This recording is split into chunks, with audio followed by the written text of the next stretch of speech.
And if you've come from out of town, welcome to Greenville. And thanks again for Dr. Lyles for allowing me to speak and be involved in the grant. My name is Dr. Ron Maggio. I'm one of the ECU hematopathologists in the Department of Pathology here, and I'm going to be discussing the histopathologic and genetic features of plasma cell neoplasms. We'll discuss some laboratory testing issues as well as we go, so that when we all leave here, we'll be budding hematopathologists and able to diagnose all sorts of bone marrow issues with plasma cell myelomas and other plasma cell disorders. So our objectives tonight are to define and categorize plasma cell disorders and describe important, less common clinical variants which may come up from time to time, highlight relevant diagnostic issues and uncommon disease manifestations. We'll review appropriate initial and follow-up NCCN standard laboratory testing guidelines for patients with these disorders. We'll acknowledge some testing limitations, and we'll discuss those kind of as they come up along the way. We'll report salient genetic subtypes and molecular characteristics with treatment and prognostic relevance. As you know, the issue of personalized medicine and genetics and cancer is all the rage now with breast cancer and other disorders. And when it comes to hematologic malignancies, there's no exceptions there either. There's very important findings that are coming out all the time, which make our field very exciting and relevant.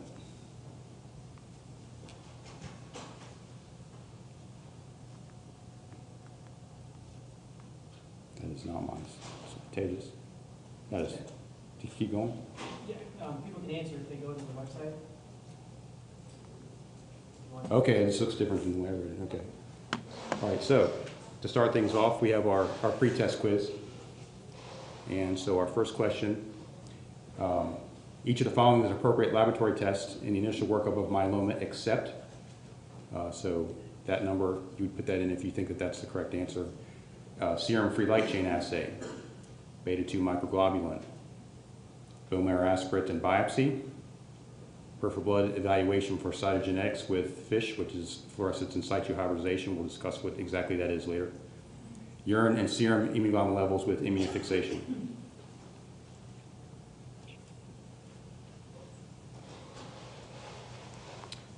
Our second question, you'll have enough time to put an answer down if you want to. Is that long enough? Second question, criterion for the designation of smoldering myeloma include which of the following?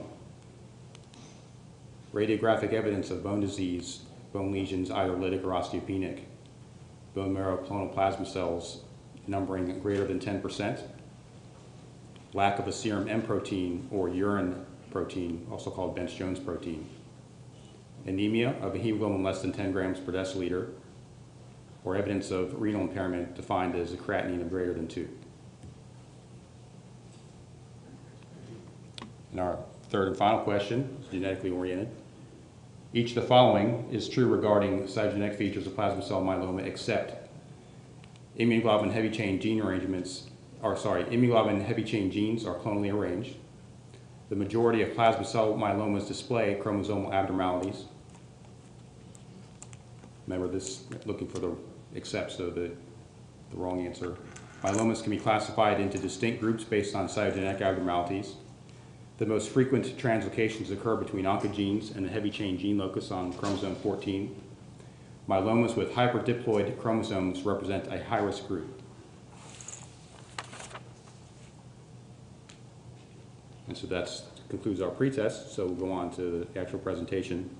So this is a slide just to give an introduction to the whole immune system. Is basically broken down into two major arms. We have the innate or non-specific immune system, and we have the adaptive or the specific immune system. These features are all present on us to help us to resist infection. Antibarriers including the skin.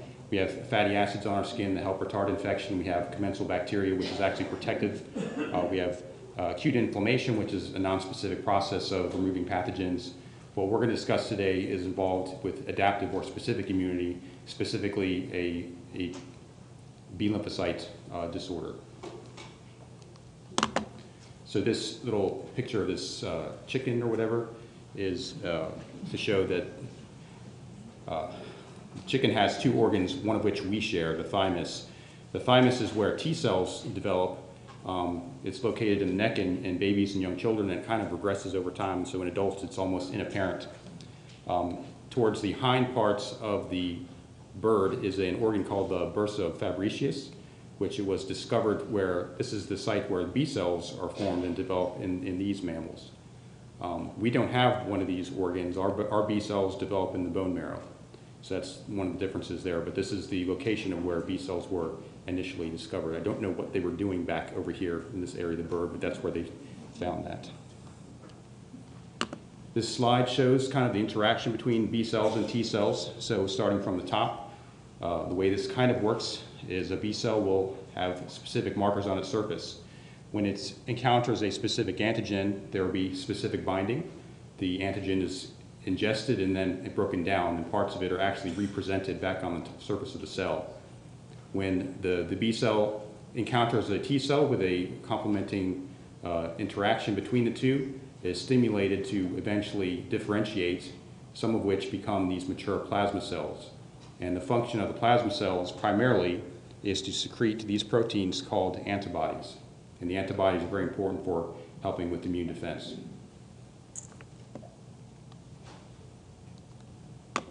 This is a molecular schematic of an antibody. Other names for this use as synonyms, which I'll be using interchangeably throughout the talk, are immunoglobulins or IG. The basic structure of an antibody is 2 heavy chains, noted by these gray bands, and 2 light chains, noted by the green and orange. Each of the heavy and light chains have constant regions, which are preserved cell to cell, and variable regions at the tip. And the variable regions vary so that they have specificity to bind specific antigens. The FC, or constant area at the base, it gives it specific binding capacity to effector cells, which help engulf or remove these. Okay. To remove the antibodies once it's bound its antigen. There are 5 primary types of antibodies or immunoglobulins. The first one expressed usually is type M, and after interaction with type N, these cells can do what we call isotype switch and create new forms of antibodies which are more efficient in certain environments. And the other types are G, A, D, and E, but they start with type M first. The kappa chains are usually in one of 2 forms, either kappa or lambda. We'll discuss the importance of that in a little bit.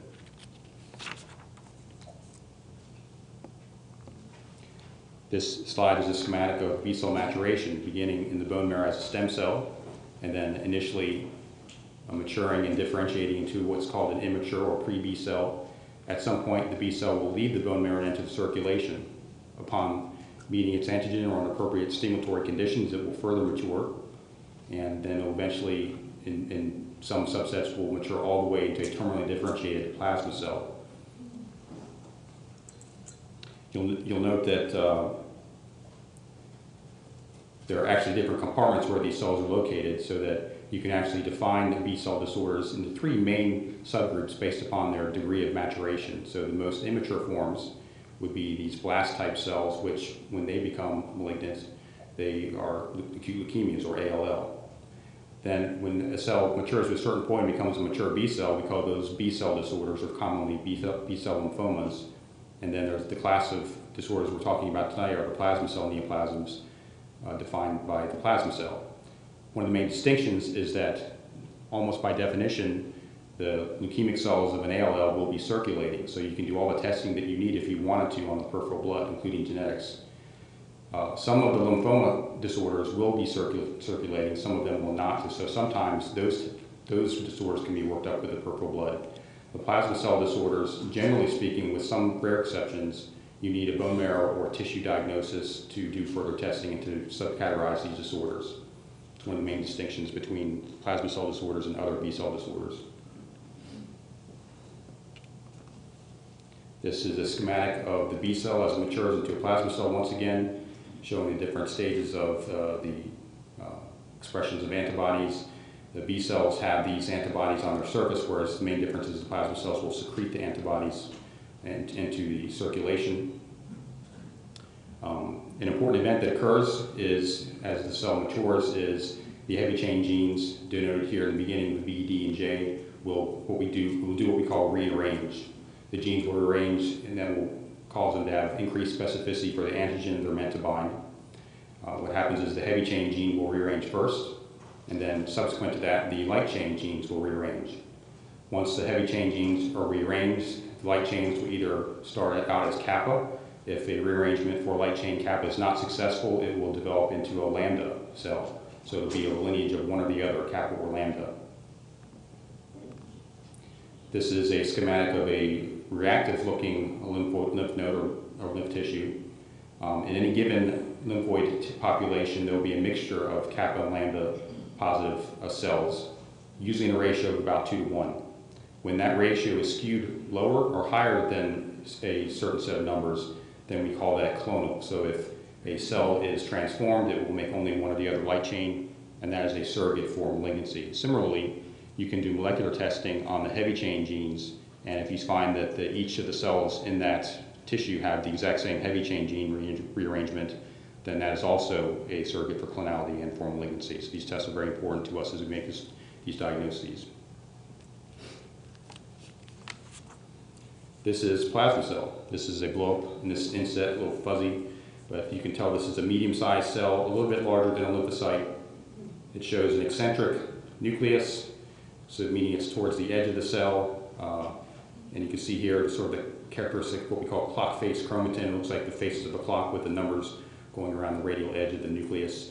And then there's this characteristic paranuclear HOF here, this sort of fuzzy space between the nucleus and the cytoplasm, where the Golgi complex is, where the antibodies that are being produced are packaged up to be ready to be delivered to the surface to be secreted.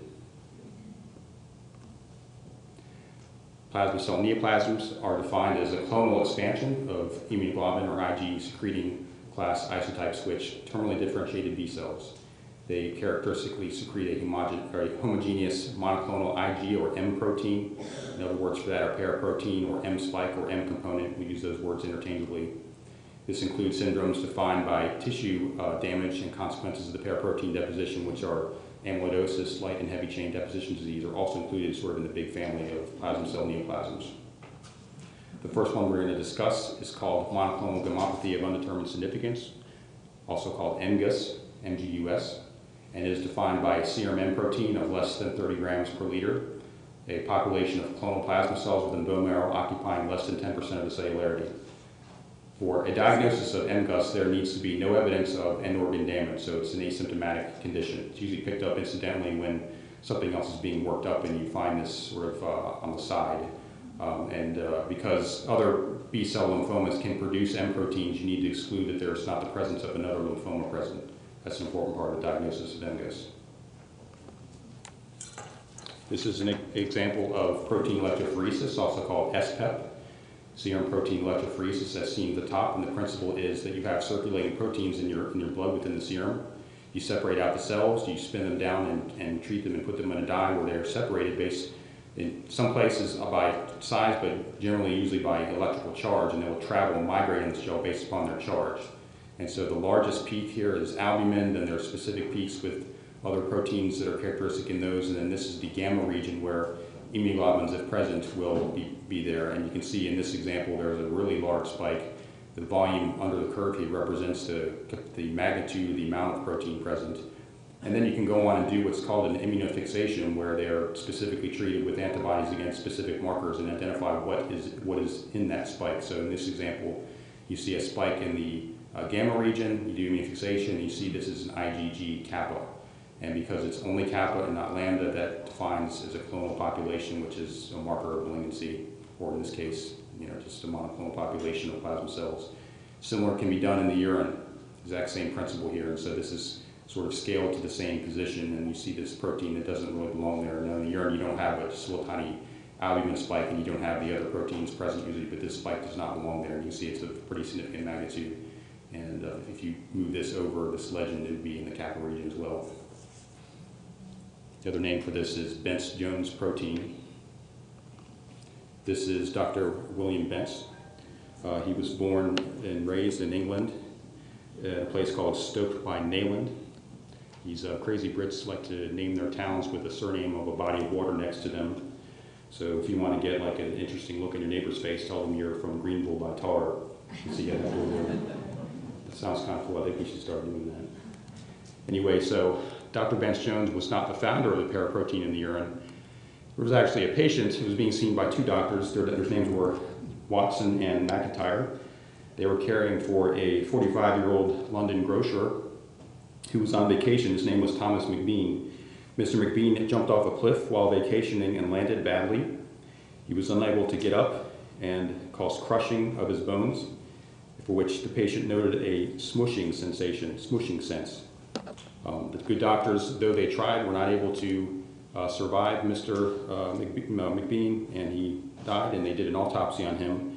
At the time of the autopsy, they noted that his bones were rather soft and had this gelatinous material in it. Anyone who's done a bone marrow biopsy on a myeloma patient will tell you it's very soft. It's like putting a needle into pudding, as compared to most other biopsies where you got to work pretty hard to get the needle into the bone. They also noted that the urine was cloudy and had high specific gravity. They took their findings to Dr. Bence Jones and asked him to help them with that. He published it, and so he got credit for the name.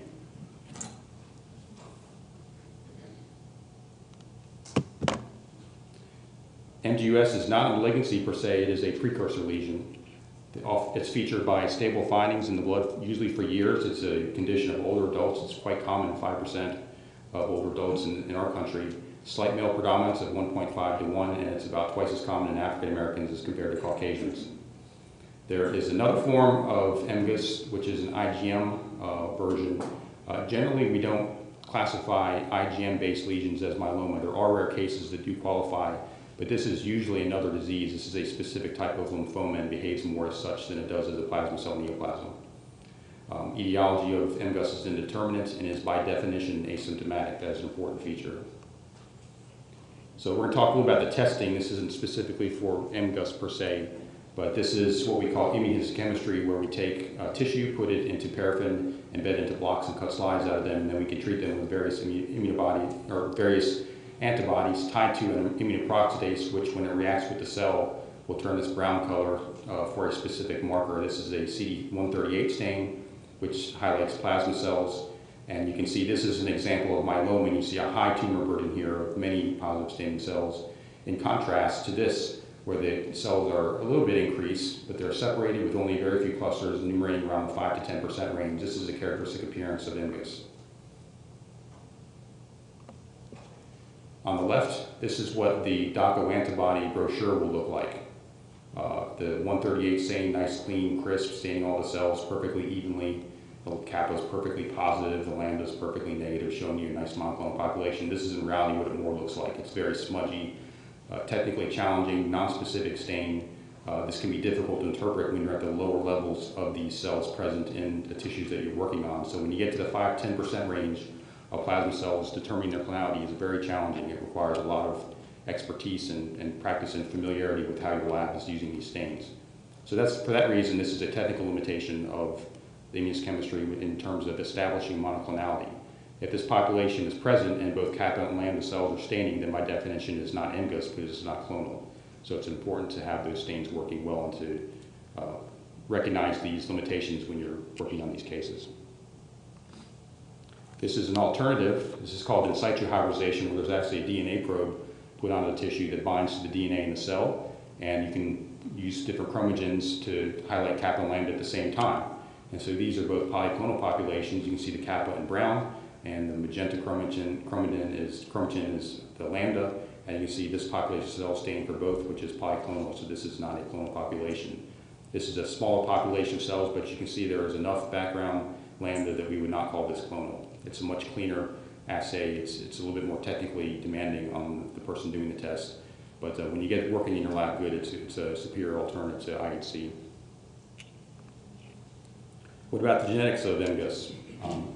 If you were to send karyotypes from these patients, they're rarely abnormal, but if you did in situ hybridization, fluorescence in situ hybridization that is, or FISH, most patients would demonstrate chromosome abnormalities which are similar to those found in myeloma patients, but their prevalence is just less.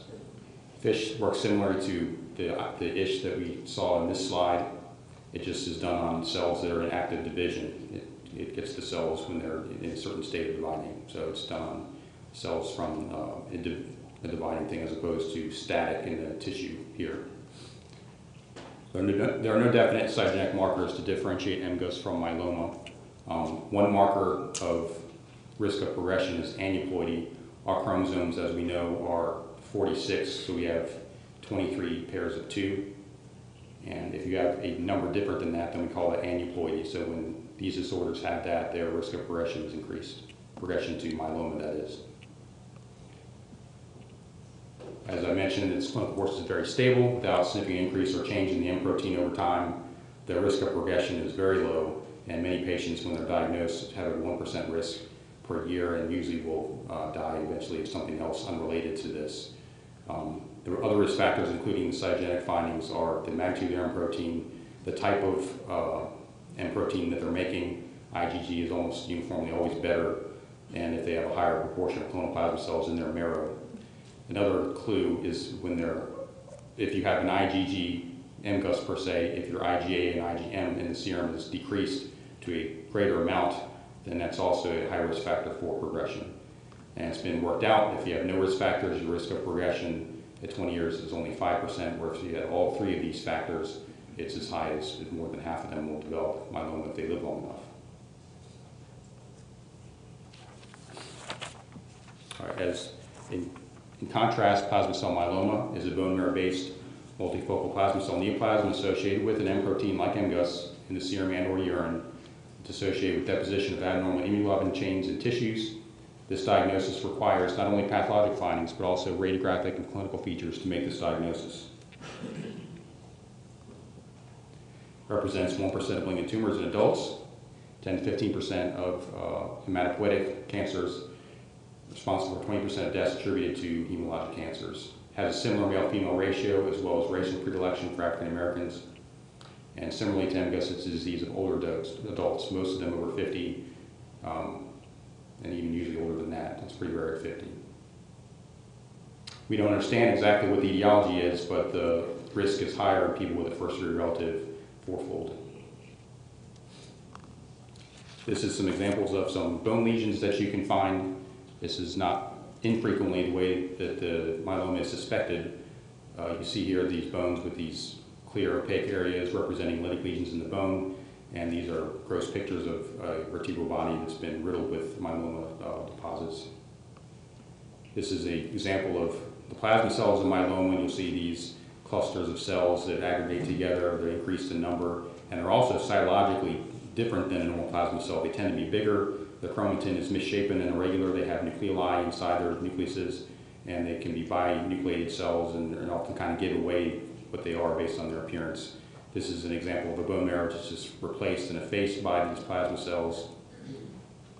It also tends to trigger osteoclast reactions in the bone to remodel this, and these are what we are clinically seeing as the lytic lesions, these osteoclasts chewing up the bone trabeculae next to this population of plasma cells. This is an interesting feature that you see in the peripheral blood. This is called rouleau formation. Rouleau, a French word for stacking of coins. That was someone's way of describing this, that the paraproteins in the blood that are secreted by the myeloma cause the red cells to aggregate in a specific characterized way of like a stack of coins. This is a bit of a non-specific finding. If you go on a blood smear back far enough, you'll see some cells kind of mimicking this structure, but a good example of this does exist from time to time that you can help this make your diagnosis. This is an example of kidney tissue with deposited immunoglobulins within the tubules, and you can see here this is a stain for IgG, and it's highlighting all this stuff inside the tubules, and this is what's involved in renal impairment and dysfunction. So as I mentioned, the diagnostic criteria, first and foremost, the bone marrow clonal plasma cells need to be present. Back, not maybe 10 years ago, there was a specific number required. It had to be 30%, and it was very painstaking when you would do manual counts and do flow cytometry and do immunohistochemistry was just sort of coming out that sometimes you had trouble getting to this number, but you call the clinician, you say, yeah, I've got lytic lesions everywhere, it's a big M spike, so you kind of make the number 30. They took that away because it was kind of an arbitrary number, so not any number of bone marrow clonal plasma cells can qualify as for that criterion. You also have an M protein in the serum urine, just like MGUS, and in contrast to MGUS, there's related end organ impairments, so renal insufficiency, anemia, bone lesions, hypercalcemia. It's not unusual at all that they present with anemia when the bone marrow is replaced by plasma cells. The other cells aren't produced in sufficient numbers and they become anemic, pancytopenic sometimes. There is a variant called smoldering or asymptomatic myeloma. This is very similar to MGUS in the fact that it's clinically asymptomatic, but they have an M protein that's above 30 as in contrast with MGUS, which is below 30, and their burden of plasma cells in the bone marrow is 10% or higher in contrast to MGUS, which is 10% or lower. Their risk of progression is slightly more. That's why we make this distinction with the smoldering versus MGUS. It's about 1% per year in the MGUS patients, and patients with smoldering, it's on the order of 4 to 10% for the first 10 years, I think, and then it goes down to about 5% per year after that, somewhere along those lines. There is a form of myeloma called non-secretory disease, where 3% of cases there is no M protein you can detect on immunofixation in the serum or urine. It is present in the neoplastic cells, but there apparently is a problem in their packaging mechanisms, and they're not able to secrete the paraprotein. In up to 2/3, there are circulating free light chains in these patients, and so this is an important component of the workup of myeloma, which we'll go through that list in a minute, is exactly what you do when you have a myeloma patient when you're first working them up. These patients tend to have less renal symptoms and less decline of the other immunoglobulins that are different than the clone that they're making. Now, I said before that generally plasma cell disorders are not circulating diseases. There is one exception. We call this plasma cell leukemia. It is not very common. I've never seen a real case of this. I've seen a couple cases where there's a plasma cell or two to be found, but there is a numeric requirement of 2 million of them to make this designation. When you do have this, it's pretty bad. They have a higher incidence of the other variants of immunoglobulins, which tend to go with aggressive disease. They do have less lytic lesions, but more less lytic lesions and less renal failure, but it is a more aggressive disease and tends to have a very dismal prognosis. This is an example of a peripheral blood smear showing it's involved by numerous plasma cells circulating in the blood. What about the genetics of myeloma? So, similar to MGUS, chromosomal abnormalities are observed in the majority of patients. There are both numerical and structural chromosomal abnormalities, trisomies, deletions, partial and complete, translocations, as well as complex changes. By far, the most common translocations we observe involve the IG, or the heavy chain gene locus, on chromosome 14. There are 5 main partners that are involved in this translocation, the most common one being the cyclin D1 on chromosome 11, which is also associated as a defining characteristic of another lymphoma. Who knows what that is? The 11-14 translocation. Anybody know what that is? The 11-14? Charlie knows it. It's mantle cell lymphoma. But when it happens in plasma cell myeloma, it's a similar translocation. Then there's the CMAF, FG, FR3, cyclin D3, and this other one, MAFB. Most cases with these translocations are non-hyperdiploid.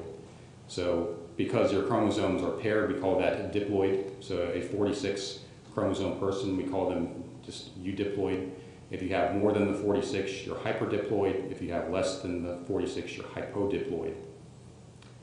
Cases that don't have these translocations are associated, tend not to have one of those things and tend to be hyperdiploid patterns. Usually they are gains in the odd numbers of chromosomes.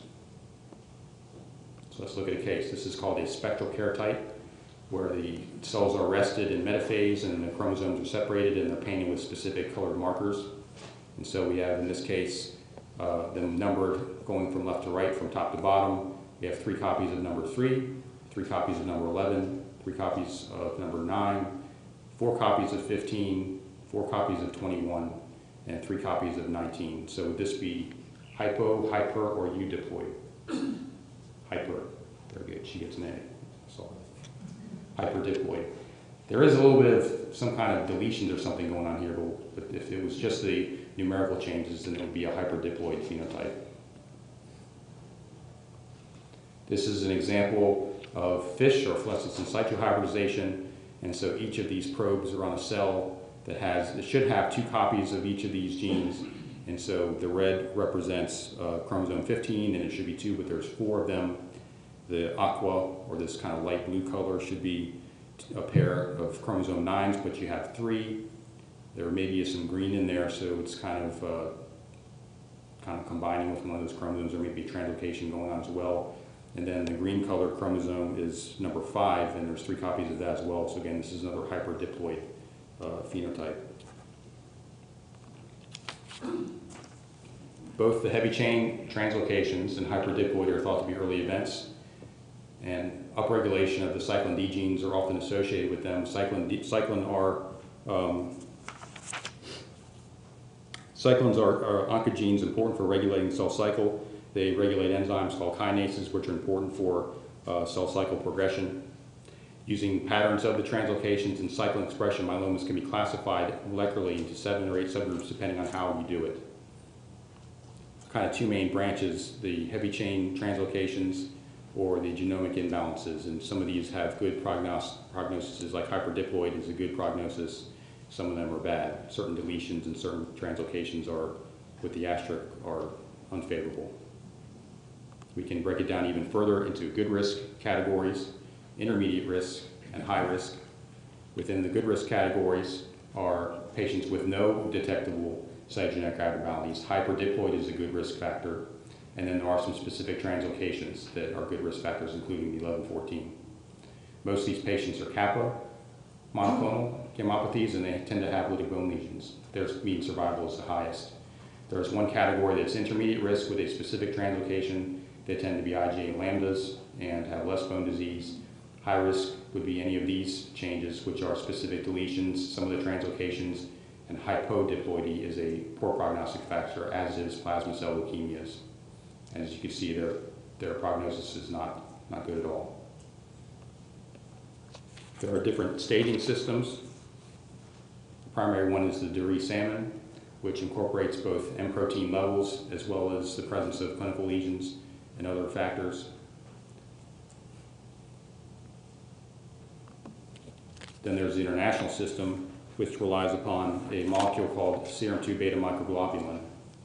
This is a normal molecule. It's associated with one of the proteins on our cells, and when it's elevated in the setting of myeloma, it gives you a worse prognosis. So this is an example of a molecule called MHC1, or major histocompatibility complex. It's on all of our nucleated cells, and it's involved in helping us recognize our cells as self. Without it, then your cells would attack that cell to try to remove it, wouldn't recognize it. Associated with MHC1 is beta-2 microglobulin. It's also associated with a protein called HFE, which helps us to mobilize iron regulation from our food. And when you don't have beta-2 microglobulin, that is associated with a disease called hemochromatosis, where you accumulate iron in various tissues in its disease state. So testing for myeloma includes testing for this molecule, and if your levels are lower, your median survival is much greater than if it's higher. These levels cannot distinguish between MGUS and smaller myeloma. It's only relevant for patients with a plasma cell myeloma. So this is a list of initial diagnostic workup for patients with plasma cell disorders. It's focusing on myeloma, a good history and physical, complete blood count, differential platelet count, electrolytes, including mu and creatinine, LDH, calcium and albumin. SPEP and UPET are standard, measuring beta-2 microglobulin as a base test in the beginning and then followed. The light chains are frequently secreted by the cells on their own, and there's an assay for this. It's an immunoassay in the peripheral blood that is an important component of the initial workup, as well as a skeletal survey to look for those bone lytic lesions. And then a bone marrow biopsy and aspirate with either flow or immunohistochemistry to enumerate and identify a clonal plasma cell population, and cytogenetics is an important component done from the bone marrow. The surveillance tests, as you can see here, are very, very similar to the initial testing that you do. One major exception is there are a subcategory of diseases called plasmacytoma where you can't per se find a plasma cell clonal population in the bone marrow, but there is a mass somewhere and it's excised on its own, and that's called a plasmacytoma. And so part of the follow-up on those patients is radiographic evidence of decrease or change, and that should be occurring when you're treating the patient. Smolder myelomas have a set of follow-up parameters given as far as time intervals. If a patient undergoes a bone marrow transplant, this is modified in specific ways based upon their needs as well. There are parameters for clinical response. This is from the NCCN guidelines, I believe. The top 2 categories are complete response And if you read this, you'll note that they're, again, down at the level of limit of testing that we can do. Trying to identify a clonal population of less than 5% plasma cells really isn't practical. It's very difficult to do. So usually in these cases, we'll just say we don't see a definite monoclonal population. It's hard to ever really exclude it because there's always some cells around, especially when the patient is getting chemotherapy. Once the other elements in the bone marrow sort of drop off from the chemotherapy, you do see more plasma cells there, so it can be challenging to know if those are good cells or bad cells. As far as partial response, this has more to do with the M protein in the serum and urine, and then this stable disease state is not well defined. It's basically if you don't fit in one of these categories, you're put in here, but this is not really a good descriptive category to know how to follow those patients. The parameters for patients who are in progression is much more complex. Just some other disease variants before we finish up. We're getting towards the end here. This is called primary amyloidosis. It's caused by plasma cells or some B-cell lymphomas that secrete intact fragments of this abnormal immunoglobulin chain. It is a specific molecular structure called a beta-pleated sheet. It looks like a tinfoil that's been folded back and forth. One of those pasta things, I can't remember what they're called, kind of has that sort of appearance. And this is what the Congo red stain looks like to identify it. It accumulates this material in vessels. It's kind of got this bubblegum pink appearance to it. And then the trick is you take this and view it under polarized light, and it should have this kind of greenish yellow sheen to it. We call that birefringence, and it's used to diagnose amyloid. It will deposit in various tissues, causing organ dysfunction, and it usually makes your myeloma worse when you have it. 20% of patients, if you find amyloidosis first, will have myeloma. Most patients usually have at least criteria for MGUS. Similar patient demographics and genetic features are present in these patients as ones that don't have amyloid, and their prognosis is poor. They tend to get cardiac involvement, which causes cardiac dysfunction, and that usually will do them in if they don't already have underlying cardiac disease from being old to begin with. There are some other deposition diseases, kind of a similar vein as the amyloid, except it's not technically molecularly amyloid material. It's a different product. It's heavy chains or light chains, and they usually present with renal impairments. And we usually use immunofluorescence on tissue blocks to identify that, as shown here. So this is a section of kidney. These are mesangial cells. It should look more kind of like chicken wire-ish with open spaces and much thinner. But you see this bulky, cakey pink stuff in here. When you subject it to the immunofluorescence, it lights it up. This is diagnostic for light chain deposition disease. This would be either kappa or lambda, depending on which one you're using. And this is an example of a SPEP of a patient with heavy chain deposition. And you can see this is the typical ladder of their proteins in the serum. You do see a spike in the gamma region, but there is no light chains per se. It's all heavy chain stuff. A little spike in Nag without kappa or lambda, so it's heavy chain only deposition. And then this is our last slide. One variant you may hear about is called POEMS or osteosclerotic myeloma. It's a form of disease with very fibrotic and thickened bone tuberculae. They tend to have enlarged lymph nodes. It's associated with this other lymph node disorder called Castleman's, which is associated with an infection of human herpes virus 8. And it has this characteristic spectrum of clinical findings: polyneuropathy, organomegaly, which is enlarged organs, usually spleen and liver and other areas, endocrine disorders, the M protein present, and then some skin changes as well. So that's where we get this acronym POEMS. Okay, so that's the end of it. So tell me how to do the post-test thing. Do we stop there or go through the post-test? Yeah, if anyone wants to Okay. answer. Or you can give the answer. So do we do the answer now too? Your turn. You tell me. You can. Okay, all right. So let's go back to the first question. Each of the following is an appropriate laboratory test in the initial workup of myeloma except serum-free light chain assay. Serum-free light chain assay. So somebody put that twice for that one. Bone marrow biopsy and aspirate. Peripheral blood evaluation for cytogenetics with FISH. Urine and serum immunoglobulin levels with immunofixation. So which is not a test that we do initially for myeloma. So this is the correct answer. I mentioned before. Okay. I mentioned before that in general, with some exceptions, plasma cells are not a circulating malignancy, unlike ALL and B-cell lymphomas. It's in the tissue, so testing of the blood is not going to be able to be done to do cytogenetics on. You need to get bone marrow tissue to do that. You could, in theory, take an ALL patient and work them up all the way in the peripheral blood, but you can't do that with myeloma. Our second question, criterion for designation of smoldering myeloma include which of the following? Radiographic evidence of bone disease, bone marrow clonal plasma cells is greater than 10%, lack of a serum M protein or Bence-Jones protein in the urine, anemia defined as hemoglobin less than 10, or renal insufficiency defined as creatinine greater than 2. And so another concept question is that smoldering myeloma, like MGUS, is defined as being clinically asymptomatic. So it should not have renal insufficiency, should not have anemia, should not have radiographic evidence of bone disease. So between these two, it does have an M protein, so this is incorrect. So the appropriate answer is bone marrow clonal plasma cells greater than 10%. And then lastly, each of the following is true regarding cytogenetic features of myeloma, except Ig heavy chain genes are clonally rearranged. The majority of plasma cell myelomas display chromosomal abnormalities. Myelomas can be classified into distinct groups based upon cytogenetic abnormalities. The most frequent translocations occur between oncogenes and the heavy chain gene locus on 14. Our myelomas with hyperdiploid chromosomes represent a high-risk group, and this is the correct answer because it's wrong. They have a good prognosis. They're a lower risk group, but each of these other things is true. And that's all I have.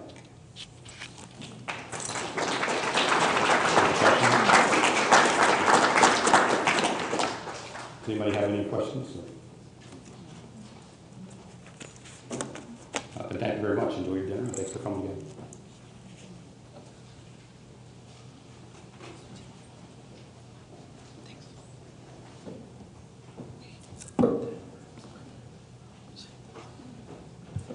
With the advent of a lot of new therapies for myeloma, we have a lot of different options for how to treat our patients. And so what we did was invite Dr. Voorhees here, who's in charge of the myeloma program, and Dr. Shea in charge of the stem cell transplant program from UNC to kind of talk about these two aspects. So we're going to start with Dr. Voorhees, although the two of them may even have some discussion at the end about who they might or might not transplant.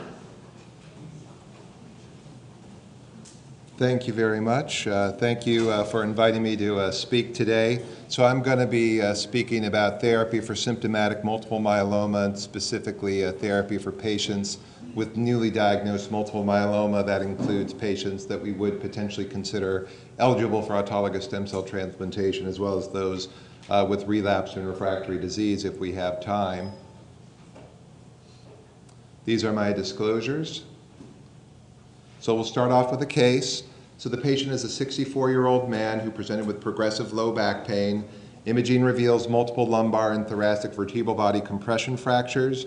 The hemoglobin is 11.5, creatinine 1.3, calcium 10.8, albumin is 3.2, beta-2 microglobulin is 3.4, the LDH is normal. The SPEP and IFIX reveal a monoclonal IgA kappa measuring 3.6 grams per deciliter. The serum free kappa light chain level is 44 milligrams per deciliter. And the bone marrow reveals 60% involvement with kappa light chain restricted CD56 positive plasma cells that are positive for an extra copy of the long arm of chromosome 1 and for a 14-16 translocation by fluorescent in situ hybridization testing. So based on international staging system, we have somebody here with stage 2 disease because their albumin is below 3.5, even though their beta-2 microglobulin is not all that significantly elevated. And would you guys view this FISH panel as low risk, intermediate risk, or high? Yes, this would be high risk. So both the gain of 1Q as well as the 14-16 translocation, which leads to dysregulation of CMAF, is considered a myeloma with a worse prognosis.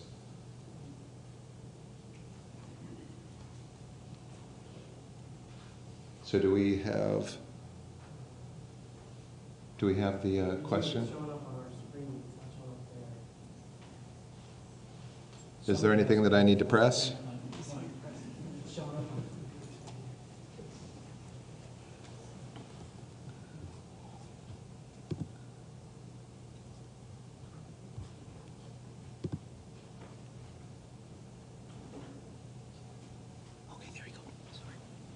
Okay, great, thank you.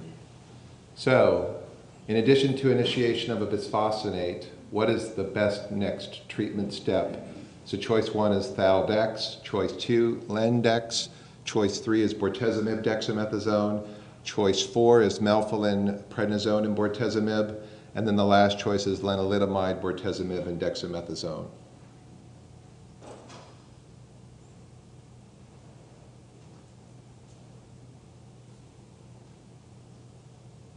All right, very good. And in general, I would argue that the last option is the best option as well, and hopefully I can provide you with some evidence to support that. Okay, so first we're going to talk about therapy for transplant-eligible patients. So the goals of induction therapy are twofold. One is to cytoreduce the level of disease. Better responses pre-transplantation typically translate into better responses post-transplant, which invariably leads to improvement in progression-free survival in randomized phase 3 studies, and in some of those studies, overall survival as well. And certainly by achieving a very deep response, you can ameliorate some of the morbidity that patients may be experiencing when they're first diagnosed with multiple myeloma. And then the second thing you want to do, if at all possible, is minimize the toxicity of the therapy. You certainly want to avoid stem cell toxicity of your therapy. So for example, we would not use melphalan-based therapy for a patient who is at least considered a potential candidate for stem cell transplantation. Even if they're reluctant, you certainly don't want to close that potential opportunity for the future. And you also want to improve the tolerability of high-dose therapy if they do choose to go on to receive high-dose melphalan chemotherapy. So this is data that was generated from the Mayo Clinic folks, and basically what they did is they looked at degree of response post-stem cell transplant and how that pertained to long-term outcomes. And what you can see here is that if you're in a complete remission, your overall survival is clearly better than patients who are in very good partial response, or stable disease, and certainly much better than those who have progressive disease immediately after stem cell transplant.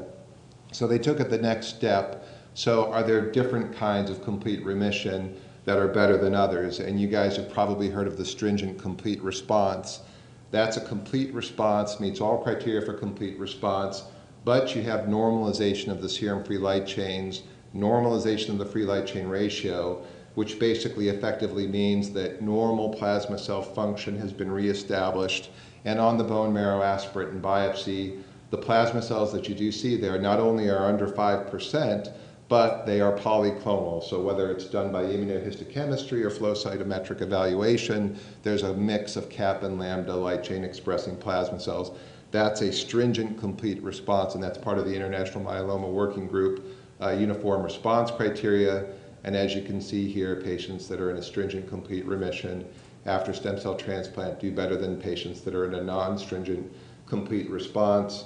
And then there's this old designation of near complete response, which basically means you meet all criteria for CR, with the exception that there's just a trace monoclonal protein that you can still detect on immunofixation studies.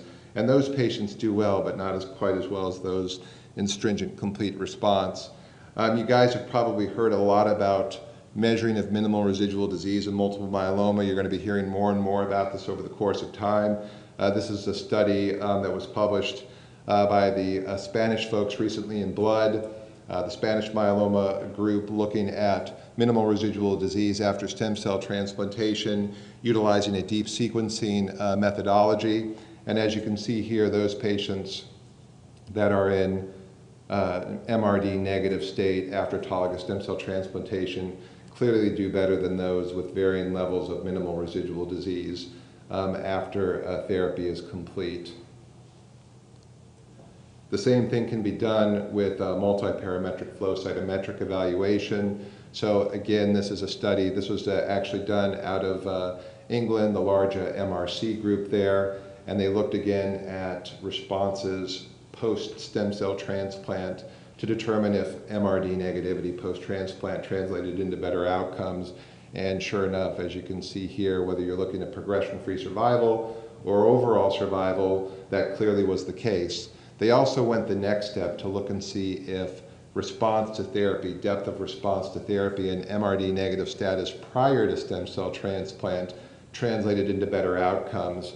So this black line here, this is actually recorded wrong in the journal. This has been fixed since, but anyhow, this black line represents patients that actually achieved MRD negative state by flow cytometric evaluation with their induction therapy and maintained that after stem cell transplant.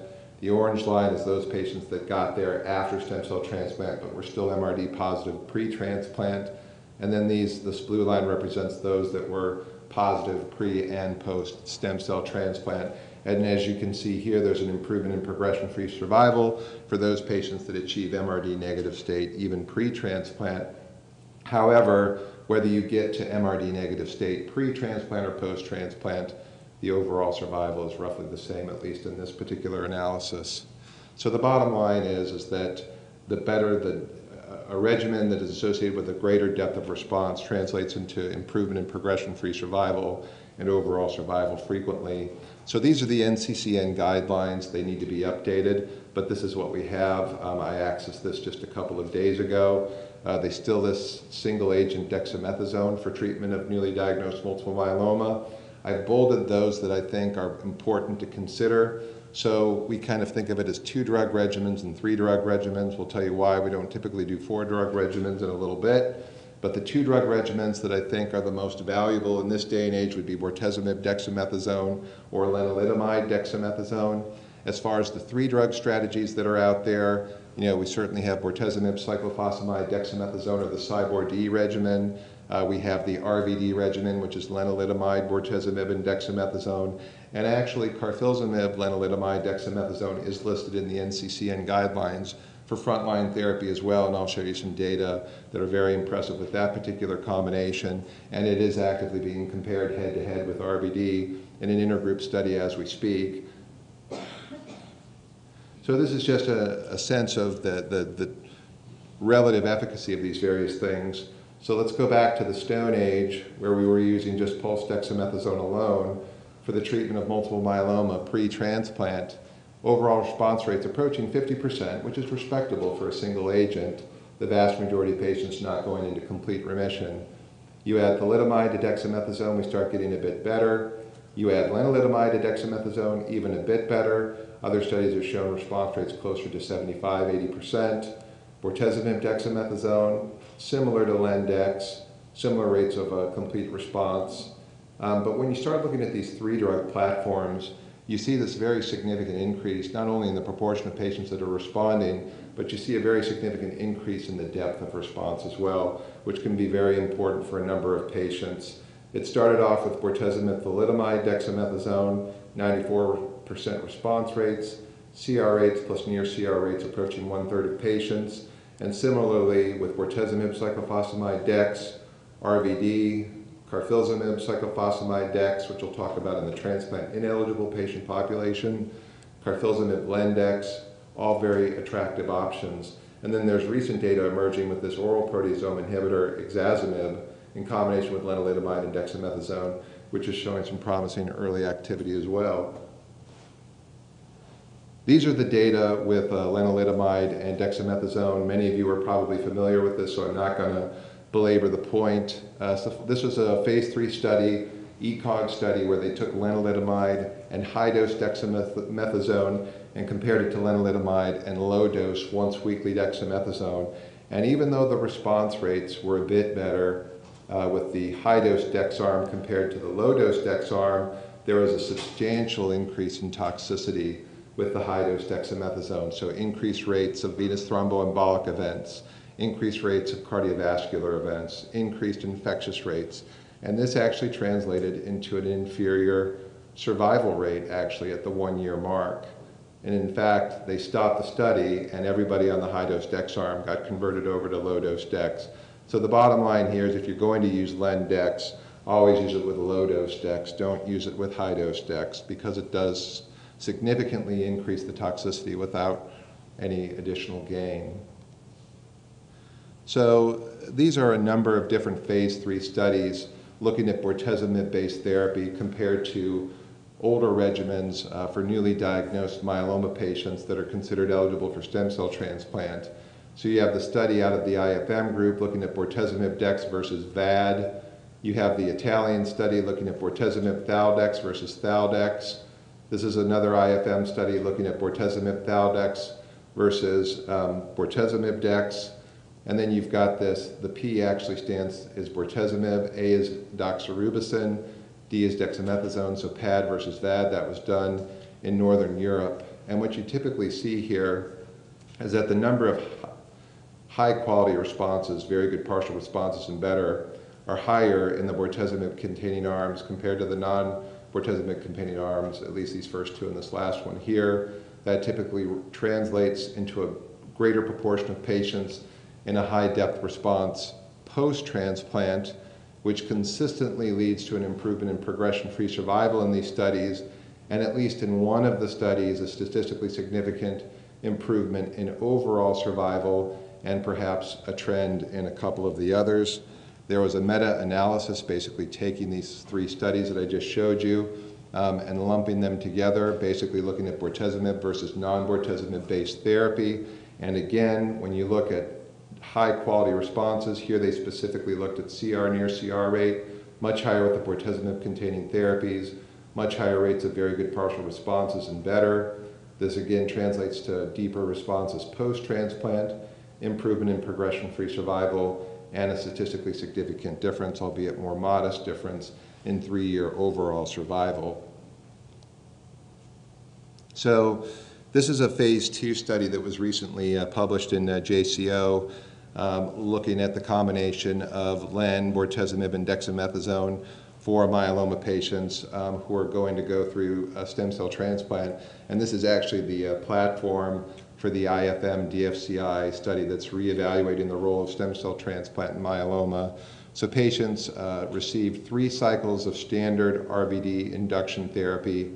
Everybody went on to get their stem cells collected utilizing a combination of high-dose cyclophosphamide and GCSF.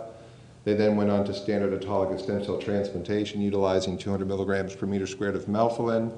When they recovered from stem cell transplant, they did 2 cycles of post-transplant mop-up using again RVD, and then after that they went on to lenalidomide maintenance therapy for 1 year in that particular study. And as you can see here, the response rates were absolutely phenomenal with the induction and throughout the course of the therapy.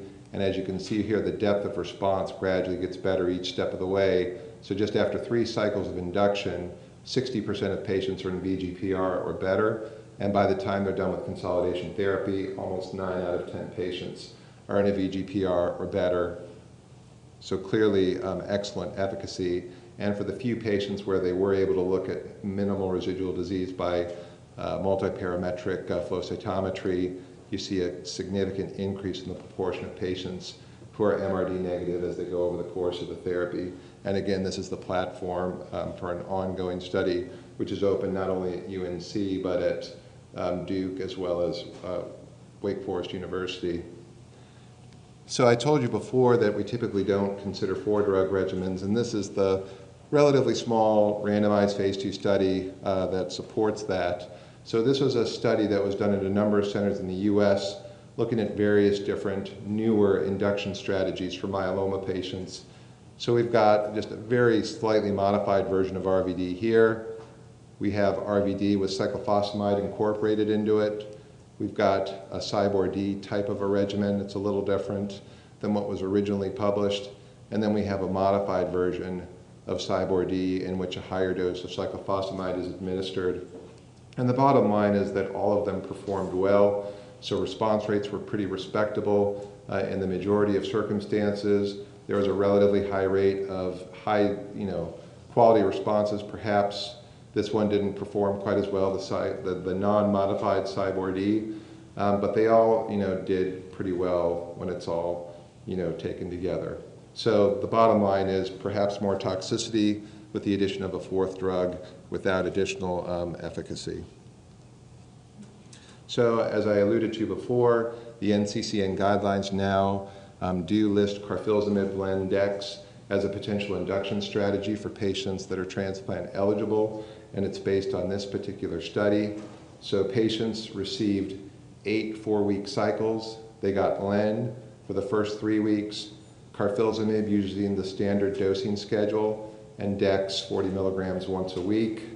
If they were responding and tolerating therapy, they could go on to cycles 9 through 24, where the day 8 and 9 carfilzomib is cut out.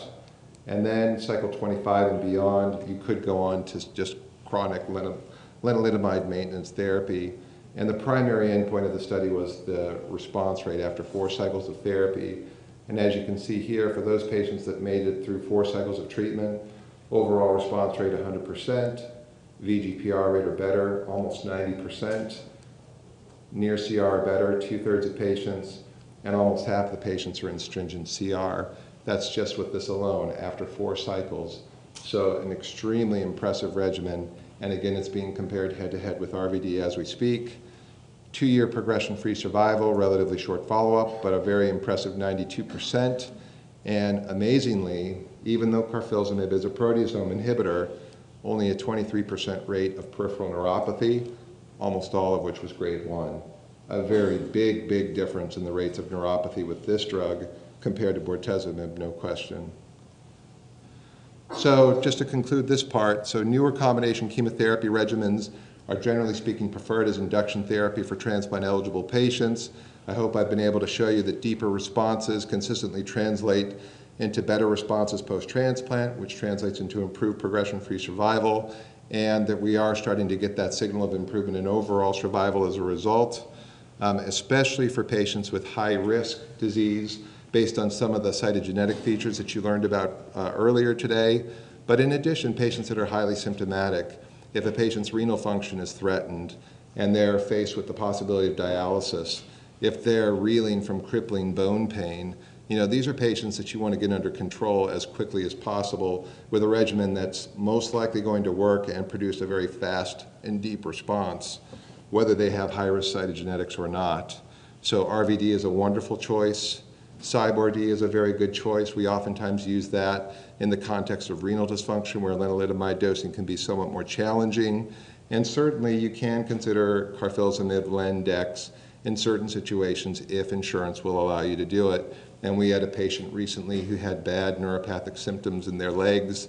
At initial diagnosis, we used Carfilz Len-Dex and got away with it, and the patient is doing great with no exacerbation of neuropathic symptoms in their legs. 2-drug therapy is reasonable. I typically reserve it for folks who have low-risk disease with minimal disease-related morbidity, or for patients that have comorbidity or frailty that would preclude a 3-drug regimen. And here I would use Len-Dex or bortezomib Dex. Again, there does not appear to be a significant advantage to 4-drug therapy over 3-drug therapy. I did not talk about VDT PACE. There are very, very select instances in patients who have what I would consider ultra-high-risk disease where that should at least be considered, especially if the patient is young and otherwise fit, and that might include someone with plasma cell leukemia, for example, somebody who has stage 3 disease, a high LDH, and multiple high-risk cytogenetic abnormalities, extramedullary involvement at diagnosis. Those would be the kind of patients that we would at least think about that option as well. All right. So the next question. The patient is a 76-year-old man, so older this time, who presented with progressive fatigue.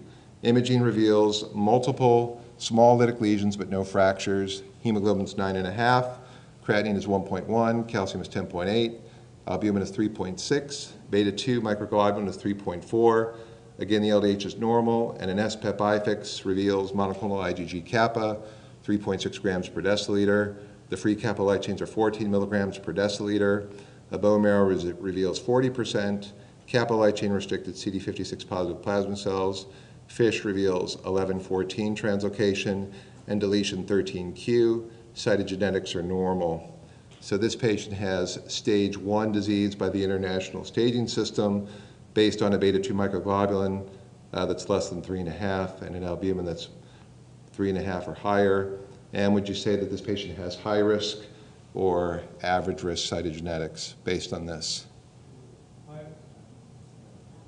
So this would be average risk. So the 1114 translocation is one of the IGH translocations, which is typically considered an average risk abnormality. If the 13q deletion is seen by conventional cytogenetics, that's considered a somewhat higher risk feature. If it's only picked up by FISH testing, which can be seen in upwards of 40% of myelomas, it's not considered high risk if it's not seen on conventional cytogenetics. So I would consider this a relatively low-risk patient. All right. So in addition to initiation of a bisphosphonate, what is the best next treatment step? We've got Lendex, we've got Thaldex, bortezomib-dex, melphalan bortezomib prednisone, melphalan lenalidomide prednisone, and lenalidomide bortezomib dexamethasone. And I will say here that there's actually several answers that are very reasonable, okay?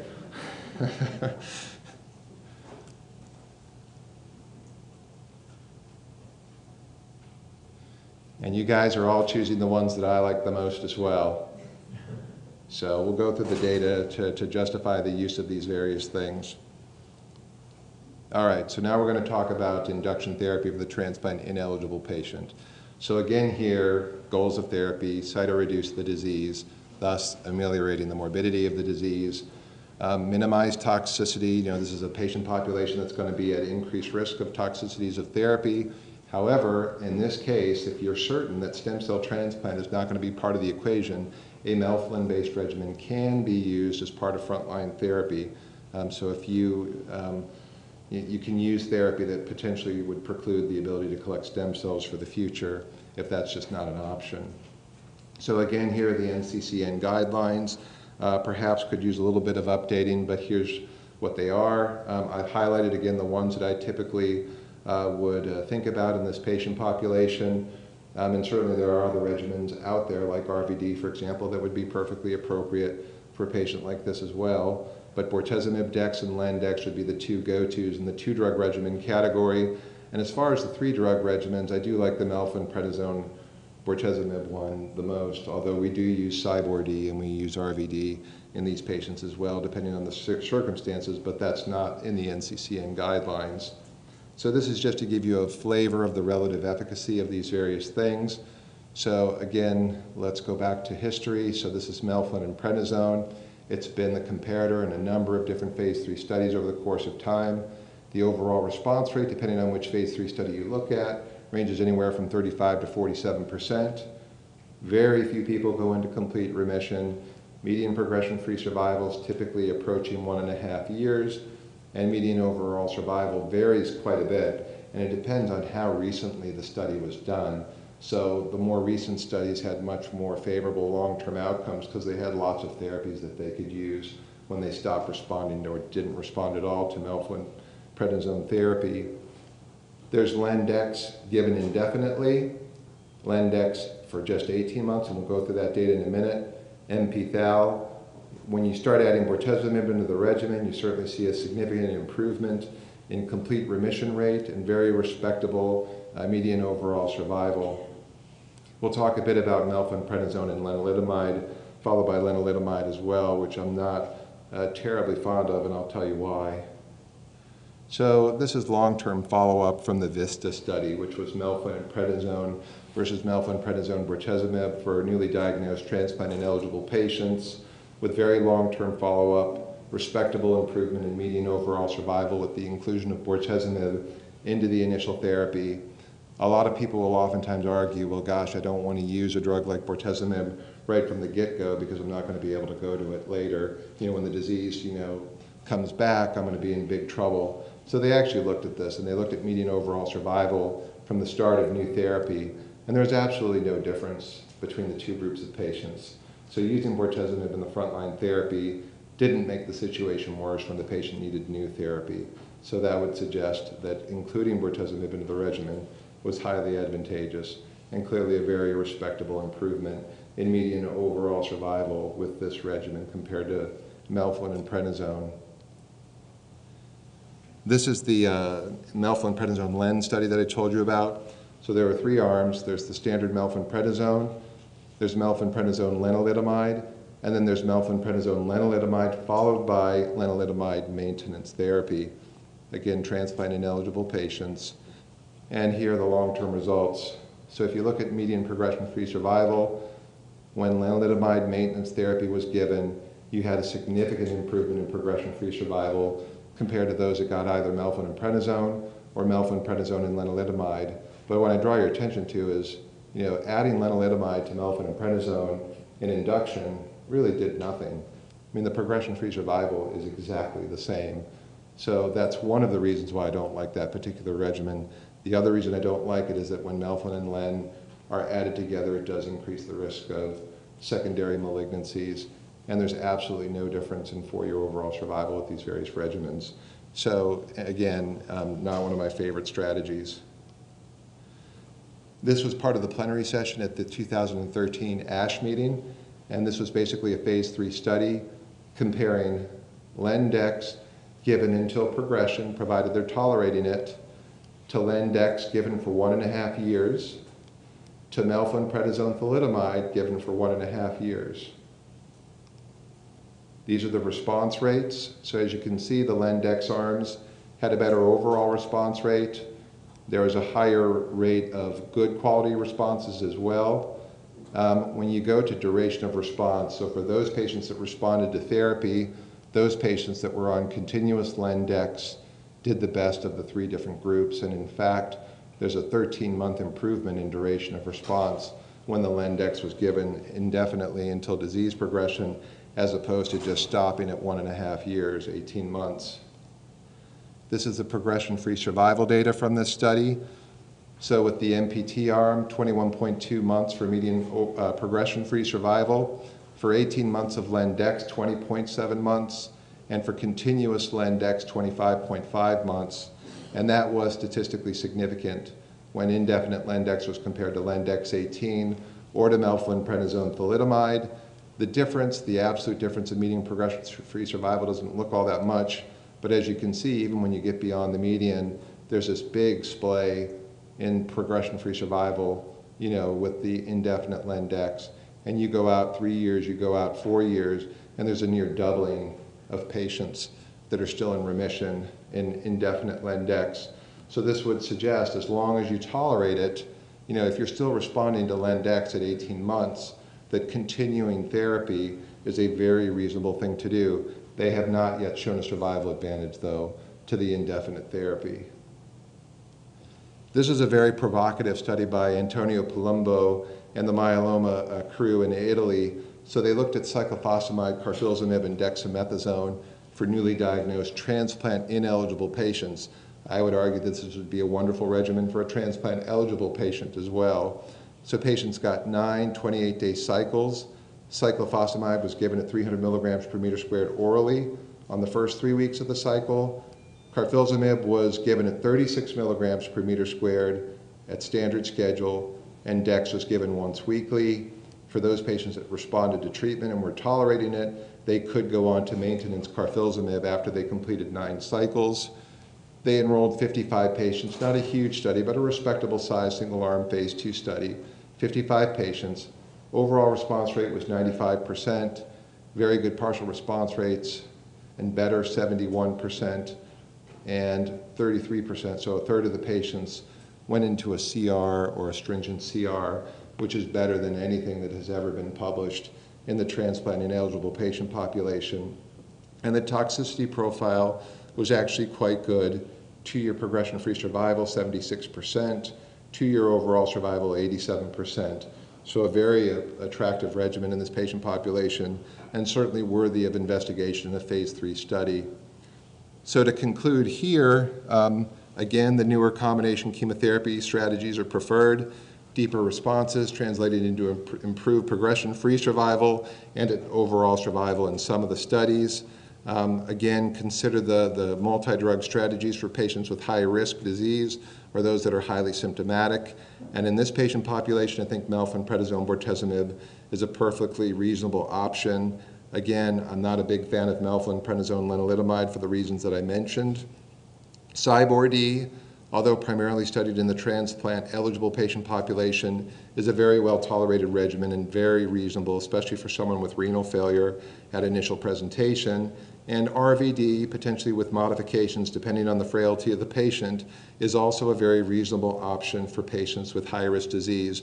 And there are ongoing studies looking at RVD light for patients, older patients with newly diagnosed multiple myeloma. 2 drugs therapy is reasonable for low-risk disease with minimal disease-related morbidity, or again, patients with a lot of comorbidity and frailty that would make a 3-drug strategy difficult. Here, Lendex until progression, provided they're tolerating it okay, and consider bortezomib dexamethasone if there are cost constraints or other issues with lenalidomide.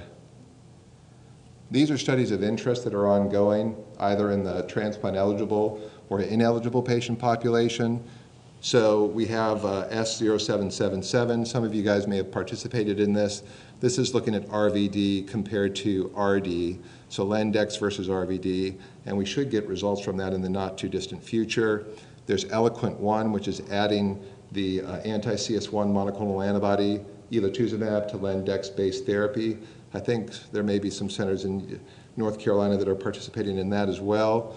There's the intergroup study that I mentioned previously, which is looking at carfilzomib Lendex versus bortezomib Lendex, and I think the results of that will be very interesting. That study is relatively new, so if you guys are interested in participating, wonderful option for patients. It's a win-win situation for them. There's the S1211 study. This is actually led by Saad Usmani, who's now at the Levine Cancer Institute in Charlotte. When he was at SWOG, he developed this. This is RVD, with or without elotuzumab for high-risk newly diagnosed myeloma patients. And then there's the Tourmaline MM2 study, which is Lendex, with or without the oral proteasome inhibitor ixazomib. And I will mention that studies looking at the anti-CD38 monoclonal antibody daratumumab with a variety of different induction strategies are planned in the phase 3 setting. All right, how am I doing on time? Good? Okay. So we have a patient who's a 64-year-old man with high-risk multiple myeloma, had a 1Q gain and a 14/16 translocation at initial diagnosis. He's participated in the IFM DFCI 2009 trial. Again, that's a study of reevaluating the role of stem cell transplant in myeloma. Achieved a VGPR after 3 cycles of RVD, followed by stem cell transplant, followed by 2 cycles of post-transplant RVD, followed by Len maintenance. The patient did have grade 3 painful neuropathy with initial induction therapy as a result of the bortezomib. The M protein has increased recently from 0.2 grams to 1.1 grams per deciliter over the last 3 months. Only 14 months into Len maintenance, the LDH is elevated, and a repeat skeletal survey reveals increased size of a right femur lesion and a new left humerus lesion. So, what is the next best treatment step? Increase the dose of lenalidomide and add back dexamethasone. Treat the patient with pomalidomide dexamethasone. Use bortezomib plus dexamethasone, carfilzomib plus dexamethasone, cyclophosphamide bortezomib dexamethasone, or carfilzomib pomalidomide dexamethasone. This is a hard one.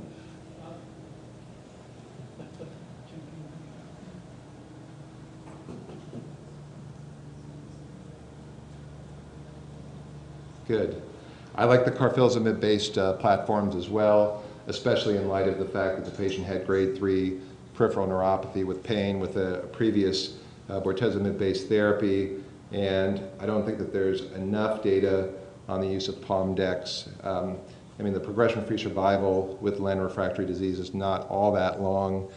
Just increasing the dose of lenalidomide and adding dex will provide you with very transient benefit in a patient who appears to have very high-risk disease at relapse. All right, so let's talk about therapy for relapse and relapsed refractory disease. Here are the NCCN guidelines. I'm not going to belabor the point. Suffice it to say that there's a very large number of regimens that can be used in this particular space.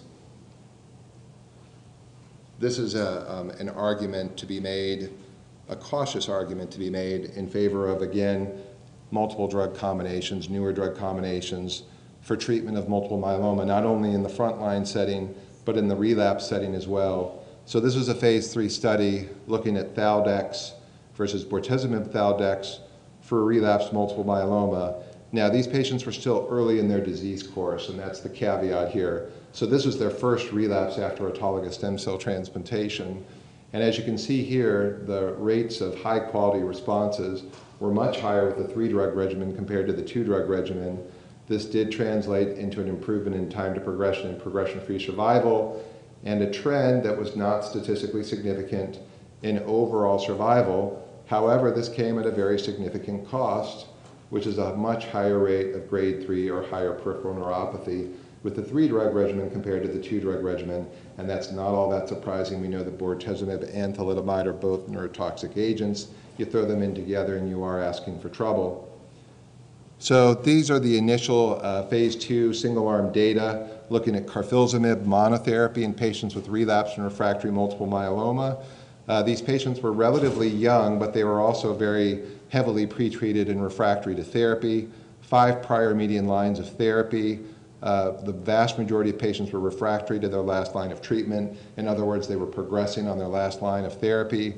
Many patients were either refractory to or intolerant to both bortezomib and lenalidomide. And when you look at PRs and better, the overall response rate was almost 25%. When you add the minimal responses, so these are patients that have a 25 to 50% decrease in their M protein or serum free light chain level, you have a 37% response rate.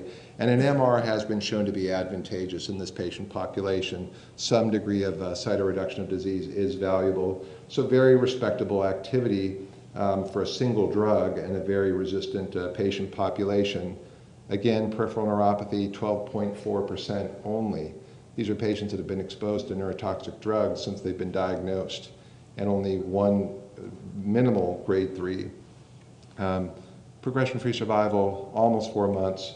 We can certainly do better than just single-agent carfilzomib. So this is a phase 2 study of adding carfilzomib into the Len-Dex platform. Patients could receive 12 28-day cycles of Len, carfilzomib, dexamethasone as outlined here. For patients that were tolerating therapy and responding, they could then go on to a somewhat modified regimen in which the carfilzomib is peeled off on days 8 and 9. And if they're continuing to tolerate therapy, they could go beyond 18 cycles at the investigator's discretion. The overall response rate and the maximum planned dose, they never hit a maximum tolerated dose in phase 1, was 77%. Very good partial responses and better. This is a relapse patient population, 42%. Again, low rates of neuropathy compared to bortezomib-containing platforms. Very little high-grade peripheral neuropathy. You may have seen recently, on the internet or in your emails or what have you, the ASPIRE trial, which is the phase 3 study of Len-Dex versus Carfilz Len-Dex in patients with relapsed multiple myeloma who have received 1 to 3 prior lines of therapy. They hit their primary endpoint. So progression-free survival for Len-Dex was 17.6 months.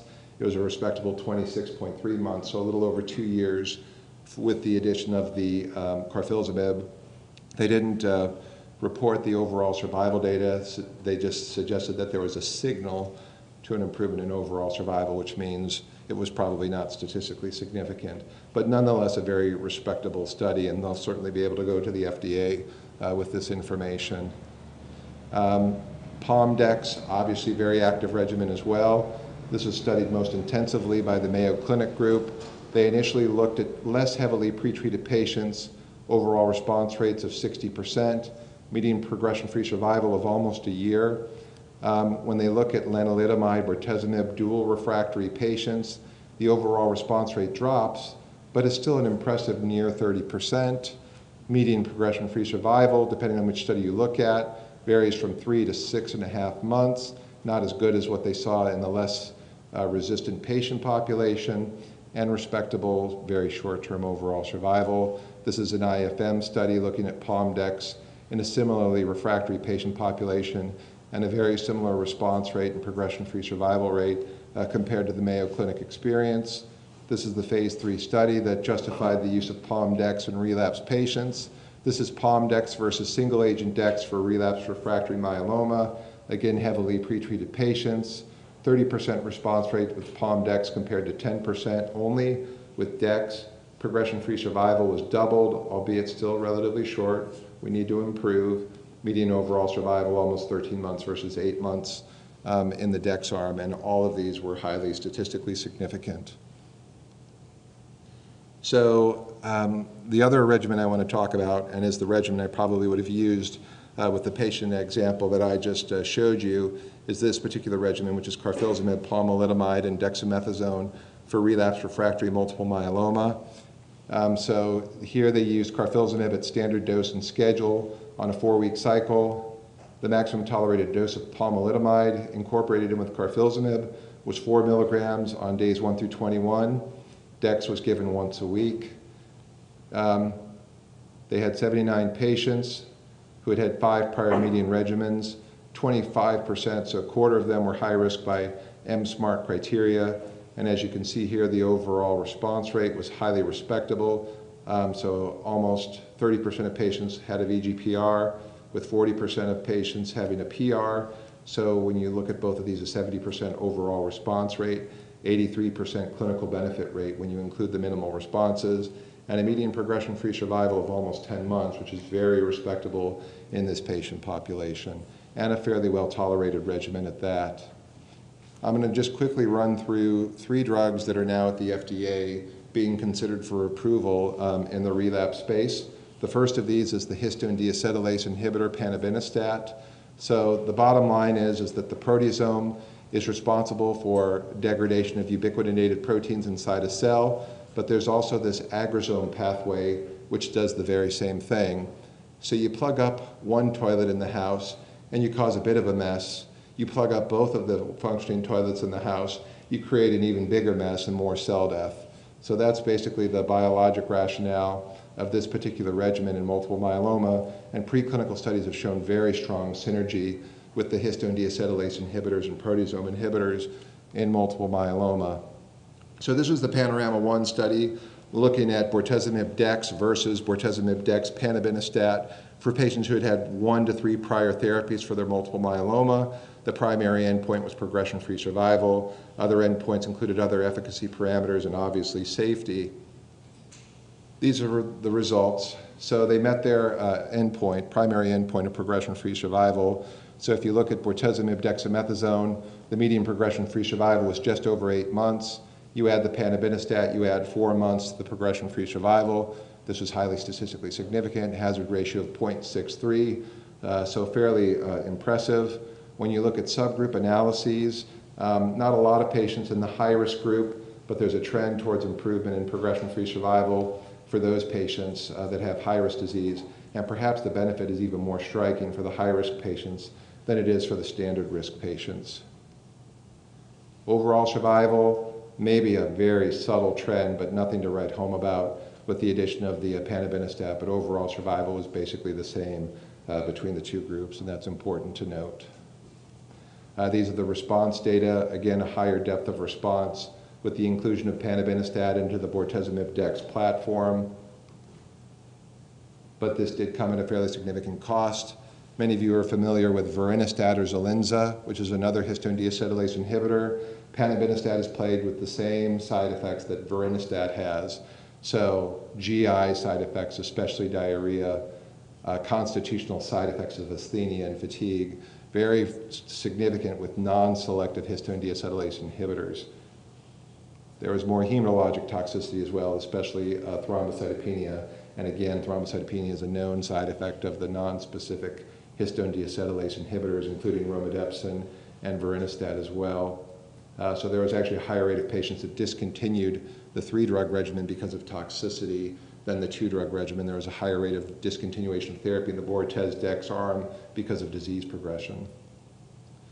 Elotuzumab. So this is an anti-CS1 antibody. CS1 is a cell surface glycoprotein that happens to be very highly expressed on the surface of myeloma cells. It is also expressed on natural killer cells, but a much lower level, and it's not expressed at all in other tissues. So a fairly selective marker.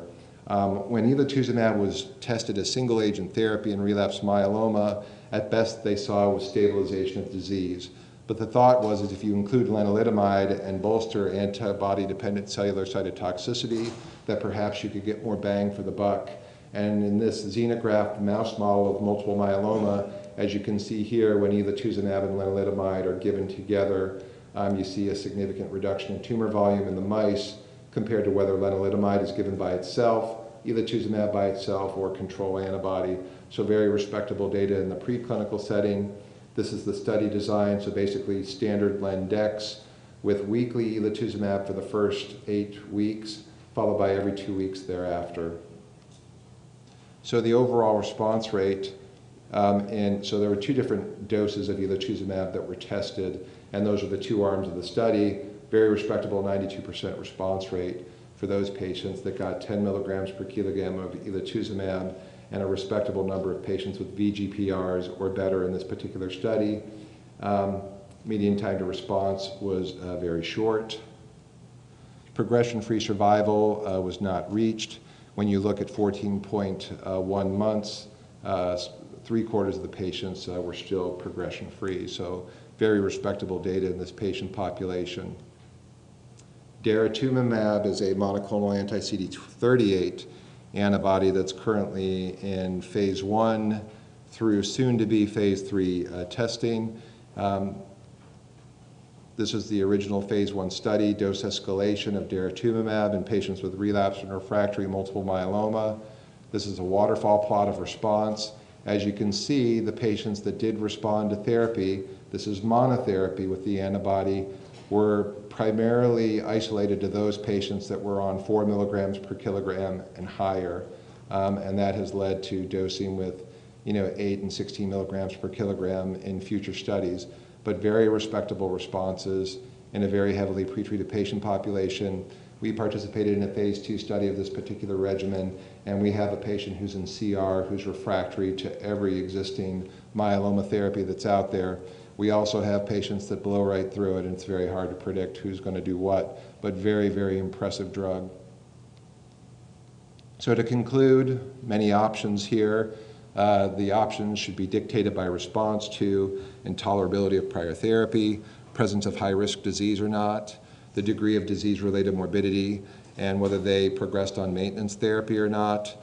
Combination therapy should be considered in the appropriate situation, and as I showed you, carfilzomib and pomalidomide-based therapy is highly promising. Here are some very interesting studies that are ongoing in the relapse space.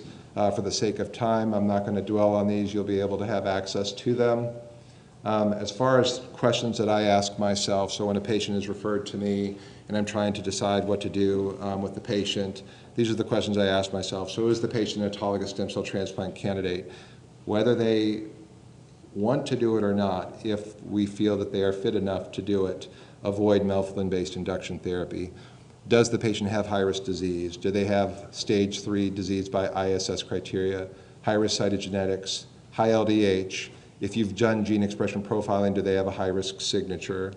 Is the patient suffering from or at high risk of near-term morbidity related to their disease? Examples, high light chain burden in patient with a rapidly progressive acute renal failure, incapacitating bone pain, as I alluded to before. Are there comorbidities that might impact tolerability of particular drug classes? The diabetic who already has pretty bad neuropathy to begin with, bortezomib-based therapy may not be such a good option in that patient. Are there logistical issues that restrict the use of particular drug classes? Do they live 3 hours away from an infusion center, in which case an all-oral regimen may be what you have to go with? What are the patient's goals of therapy?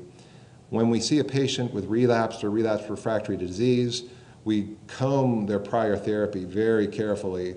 What have they been treated with before? How well did it work? For how long did it work? And how was it tolerated? And that can give us very important clues as to optimal therapy in the relapse space. This is just a listing of the number of myeloma studies that we have ongoing at UNC, both in the newly diagnosed space, in the relapse refractory space as well. For the sake of time, I'm not going to go into these, but certainly participation in clinical trials is obviously very important. Myeloma therapy has been revolutionized over the last 5 to 10 years as a result of participation in clinical trials, and there's lots of very promising agents in the pipeline as we speak. And with that, I will finish. Thank you.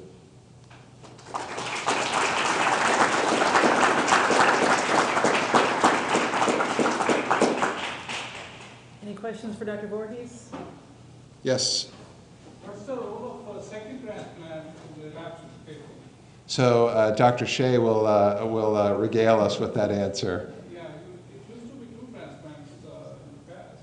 Yeah, so tandem transplants aren't done quite as much now as they were in the past. Again, Dr. Shea will show you some evidence, provocative evidence in the high-risk situation that perhaps we need to reevaluate that. The CTN 0702 study will help guide us as far as whether or not tandem transplant is still something that should be done today and in which patient populations. As far as a second transplant is concerned, if a patient tolerated their first transplant well and had a durable response to their first transplant, oftentimes 2 years is used as the benchmark. Those are patients that should at least be considered for a second transplant. But things are changing. You know, a lot of patients are going on maintenance therapy after a stem cell transplant. So if a patient relapses, 2 years and 3 months after their first autologous stem cell transplant, but they've been on LEN maintenance the whole time, I would consider that a fairly high-risk patient and someone who may not benefit as much from a second stem cell transplant. For patients that are not on any maintenance therapy, someone who's managed to stay in remission for more than 2 years, I would certainly consider it, especially if they tolerated the first one well. That's a bit of a moving target, and there are plans to evaluate that more rigorously in a phase 3 fashion soon.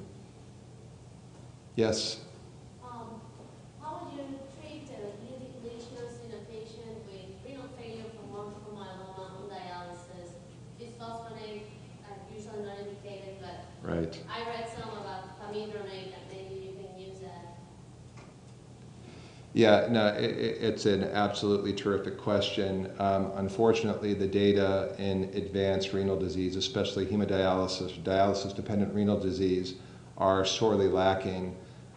We generally have not used bisphosphonate therapies in patients that are dialysis-dependent, and similarly, we've not used denosumab as well. Denosumab is not FDA approved for myeloma, and it's part of a phase 3 study right now comparing it head-to-head with zoledronic acid. I think it would be interesting to see how denosumab performs in the renal population. That would potentially be an option for the future, and I have seen folks do that, but we have not generally done that. So our goals of therapy are to get their disease in remission and into a deep remission, and hopefully ameliorate bone morbidity that way. There is some data to suggest that bortezomib augments osteoblast function.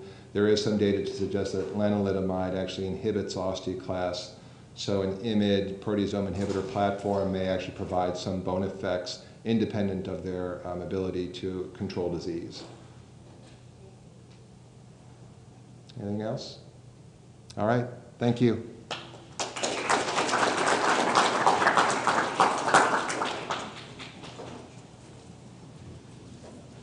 Getting our technical stuff taken care of here.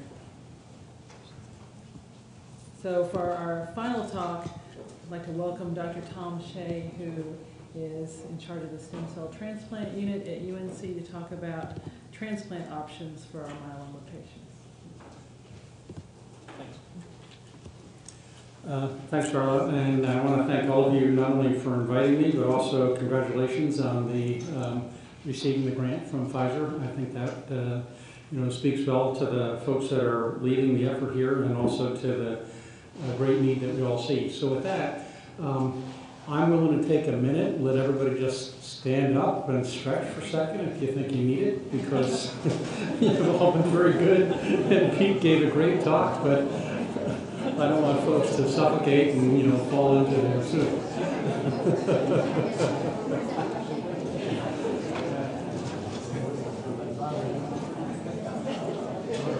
Good.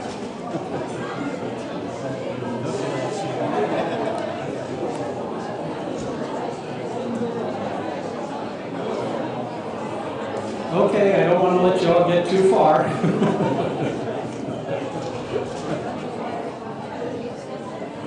All right.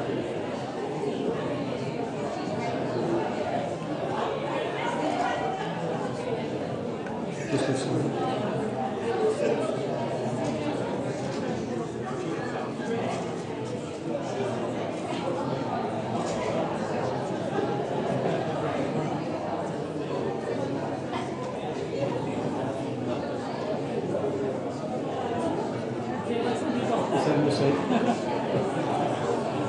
Okay, 1 minute. 1 minute.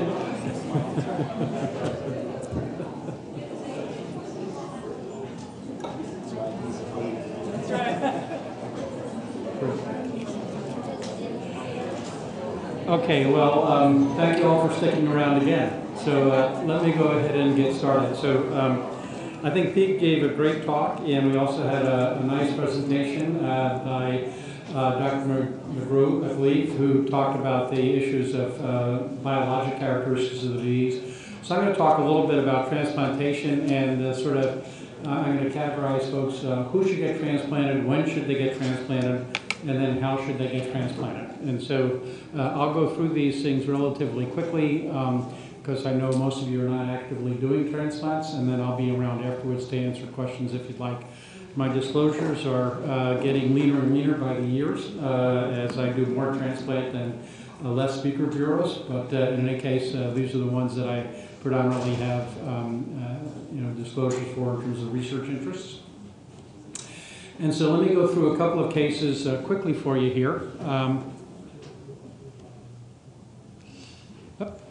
Sorry. Okay, so the first case, this is a healthy 68-year-old male who presents with asymptomatic anemia, 10 grams per deciliter, and elevated total serum protein. A workup reveals that he's got 50% plasma cells in his marrow. He's got a deletion of chromosome 13, and as you heard earlier, that's on FISH as opposed to on regular karyotype analysis. IgG kappa is 3.6 grams, beta 2 is 3.0, and he's got 3 lytic lesions on skeletal survey. He receives 6 cycles of Revlimid and Decadron and then achieves a near complete remission. So has a very good response to this in an otherwise relatively early stage disease. So let me go on to the options in terms of, well, let me see here. Can I, okay, well, I can give you the,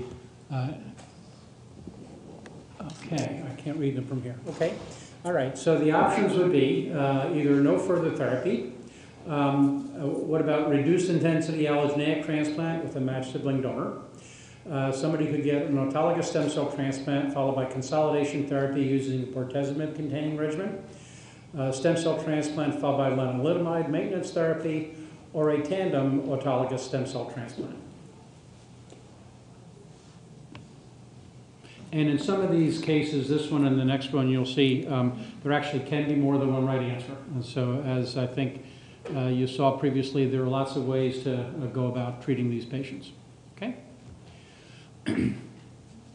And I thought I had a second set of questions, but all right, here we are again. Okay, same question again. So again, the optimal treatment for this person would be, let's look at this again, and maintenance therapy with Revlimid alone or lenalidomide alone, a collection of stem cells followed by lenalidomide maintenance, and then transplant at progression, so similar to the Dana-Farber IFM study that we're participating in.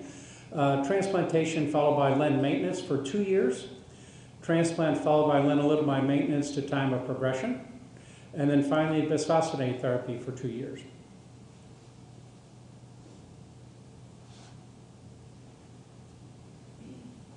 Okay. Does nobody want to put this person on bisphosphonate therapy for 2 years? Okay, well, that's a different talk, I guess. Okay. All right.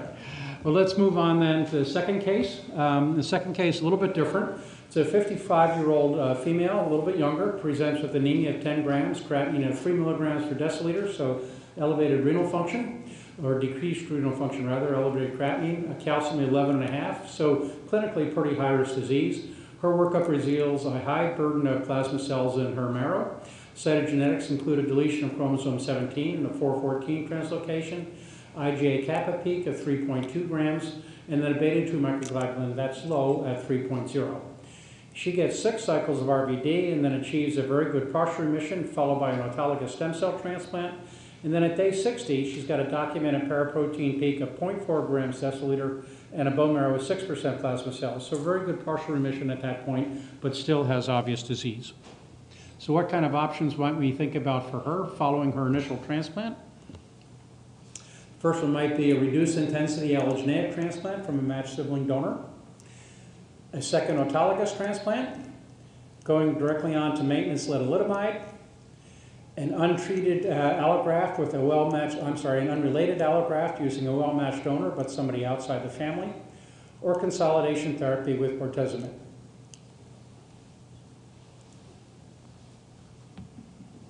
Okay, and again, I think there are options for more than one correct answer here.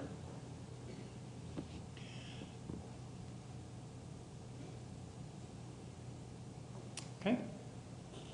All righty, so you'll get a chance at these again after I finish talking.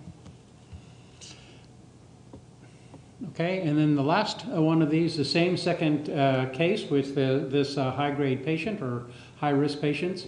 And then she's now a little bit different. The difference here being that following her initial treatment, she has had pretty significant neuropathy, and she's also had a history of severe rash from lenalidomide.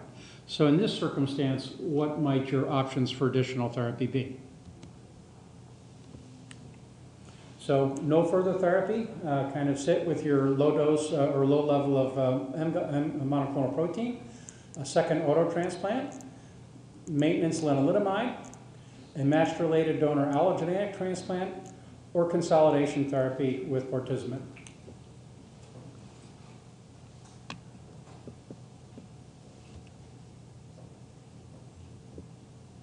All right. Okay, so let's go ahead now, and then we'll again come back to these in a few minutes. All right, so who should get transplants for myeloma? Well, you know, as a transplanter, I'd say most everybody, but that's probably not quite true. I do think that it's important to realize that the treatment-related mortality rate in transplantation for myeloma is quite low. I'll show you that data even in elderly patients, so I think that we don't discount patients under the age of, almost anybody under the age of 75 is considered potentially eligible. We do look at comorbidity scores. We also look at organ function, et cetera. I don't think we've done anybody over 75, but there are certainly centers who have, but that's not our general policy. So if you look at the issues of transplant, as I think was alluded to by Dr. Voorhees, really we kind of look at therapy for myeloma as really a continuum. There's an induction phase. We'll talk about consolidation a little bit in a few minutes. There's a maintenance phase, and then there's the rescue phase for patients with needing salvage therapy, generally after their initial transplant, and in some cases after 2 transplants.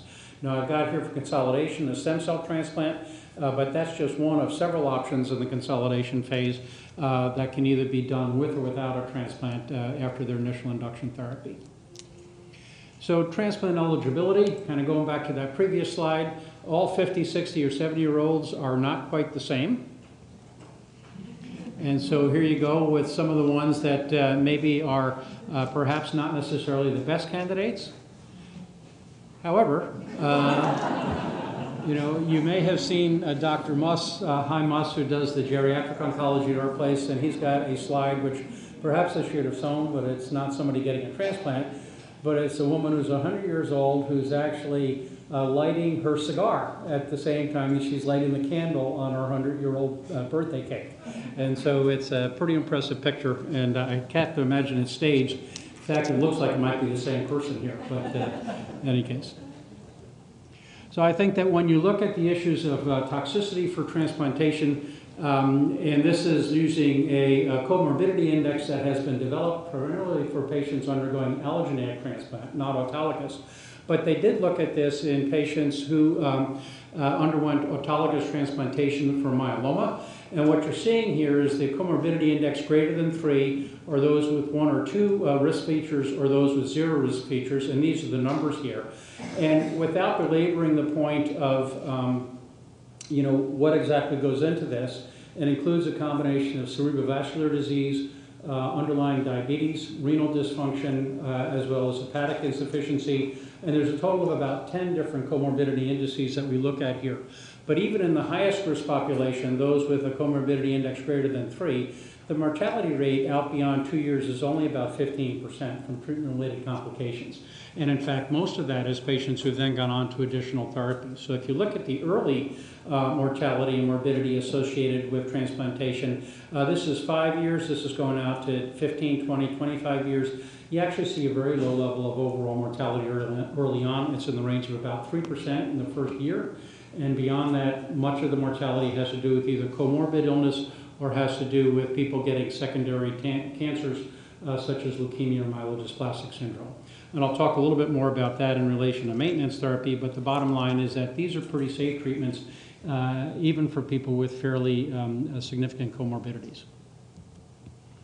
If you look at the rates of stem cell transplant in the U.S. In patients who have multiple myeloma, I think the remarkable thing about this slide is that you're looking at younger patients here, people in the 50 to 60-year-old group here, and then this is for patients over the age of 65. And this is looking at decades, if you will, in terms of the time frames over the last 30 years. And what you see here is that in the most recent time interval here, the number of younger patients and the number of middle-aged patients, if you will, who have gotten transplant, this is the total denominator, this is the number getting transplant, have actually started getting to the range of 30 to 40 to 50% of people in those two categories. But if you look at the older age population, which is the population where, in fact, this disease is most prevalent, there's still a very small percentage of people that are undergoing autografts, despite the fact that toxicity is generally pretty manageable if people don't have major comorbidities such as renal failure, etc. So I think that is assuming that at the end of tonight you believe that transplantation has a benefit in this disease, then I think that there are potentially many more patients in the population over the age of 60 or 65 that could undergo transplant who are not currently getting that option given to them. So why would we think about doing transplant for patients? Well, high-dose melphalan is one of the most active agents in myeloma today. There's an overall response rate post-transplant in the range of 30 to 40%. That's in the combination of both initial induction therapy followed then by the transplant. 24-month median remission duration without maintenance therapy is probably higher than what you see with any other single agent. So just a single transplant will generally give you about 2 to 2.5 years worth of progression-free interval. It probably has the highest single-agent activity of any of the treatments that we're offering. It's quite cost-effective, as expensive as it may be. It's probably less than many of the oral agents that we're currently prescribing for our patients. I don't know what your pharmacy shows, but recently, at least at our place, the wholesale cost for us getting pomalidomide was around $13,000 a month to our institution. So I think that I don't know if these should be things that we need to think about when we're offering them for our patients, but certainly as a society at some point we're going to have to pay attention to these kinds of things. With stem cell support, it can be given safely even to older patients who have comorbidities, and whether it's given early or late, once, twice, or more times, and we don't usually do multiple transplants, but I'll tell you this setting where it might be helpful. It does remain an active agent that can be extremely effective in all stages of the patients in this continuum of disease. You have to remember that as much as we don't want to get trite and say that myeloma is converting itself into a chronic disease, when I went through training, the average survival of people with myeloma was about 2 years. Now the average survival is in the range of 8 to 10 years, and transplants had a part of that. Certainly the IMiDs have had a huge part of that. The proteasome inhibitors have a big part of that. But we now do need to think about where do we put these various therapies in the context of what's really a 7, 8, 9, 10-year disease as opposed to a 2, 3, 4-year disease. So some of that is toxicity, some of that is cost, and a lot of that is just the logistics of what seems to work for an individual patient. So when do we talk about transplanting patients? Well, this is the question of early transplant. Do you do it here, or do you go ahead and then take them on to transplant, or do you get your remission, then you harvest your cells, and then you wait until people progress? I think it depends a lot on the risk factors that somebody presents with, people with very high-risk disease. If you wait out here, you may not have much of an opportunity because they could come back in with renal failure or something like that. On the other hand, there are people like the first patient that I showed you this evening who is a person with a moderately aggressive disease in their mid-60s. Probably not unreasonable to think about putting them on maintenance therapy if you collect cells ahead of time. Maybe 2 or 3 years later, you would be the right time to transplant them. So I think it does depend a lot on an individual person and what their wishes are. There is this trial with the IFM and the Dana-Farber that has now also been supported by the Clinical Trials Network, which is the main transplant group, if you will, that's sponsored by the NHLBI. And this is looking at people getting induction therapy with RVD here. They then get mobilized, they then get their stem cells collected, and then they either go on to an auto transplant as consolidation, or they go on to 5 more cycles of RVD therapy, and then they go on to maintenance therapy with lenalidomide following their transplant, or following their RVD. And so the point here is that patients are then going to be compared for either transplant at the time that they relapse out here, or early transplant over here with their initial period of maintenance therapy. The major objective is to look at progression-free survival, but obviously overall survival in these two arms is going to be important as well. A French study that looked at this some time ago did show that the overall survival between early and late transplant for patients was no different, but that the quality of life and the actual duration of freedom from therapy was substantially greater for the people that got the early transplant as opposed to the going on and getting maintenance therapy and waiting until you progress. So I think that the quality of life can actually be improved by an early transplant for the right patient. Now, this is a trial by the Italians, by Dr. Palumbo, that was presented not too long ago. And the reason I wanted to show this is that it's looking at melphalan, prednisone, and lenalidomide versus MEL-200 after people getting an RVD induction regimen here, an RD induction regimen.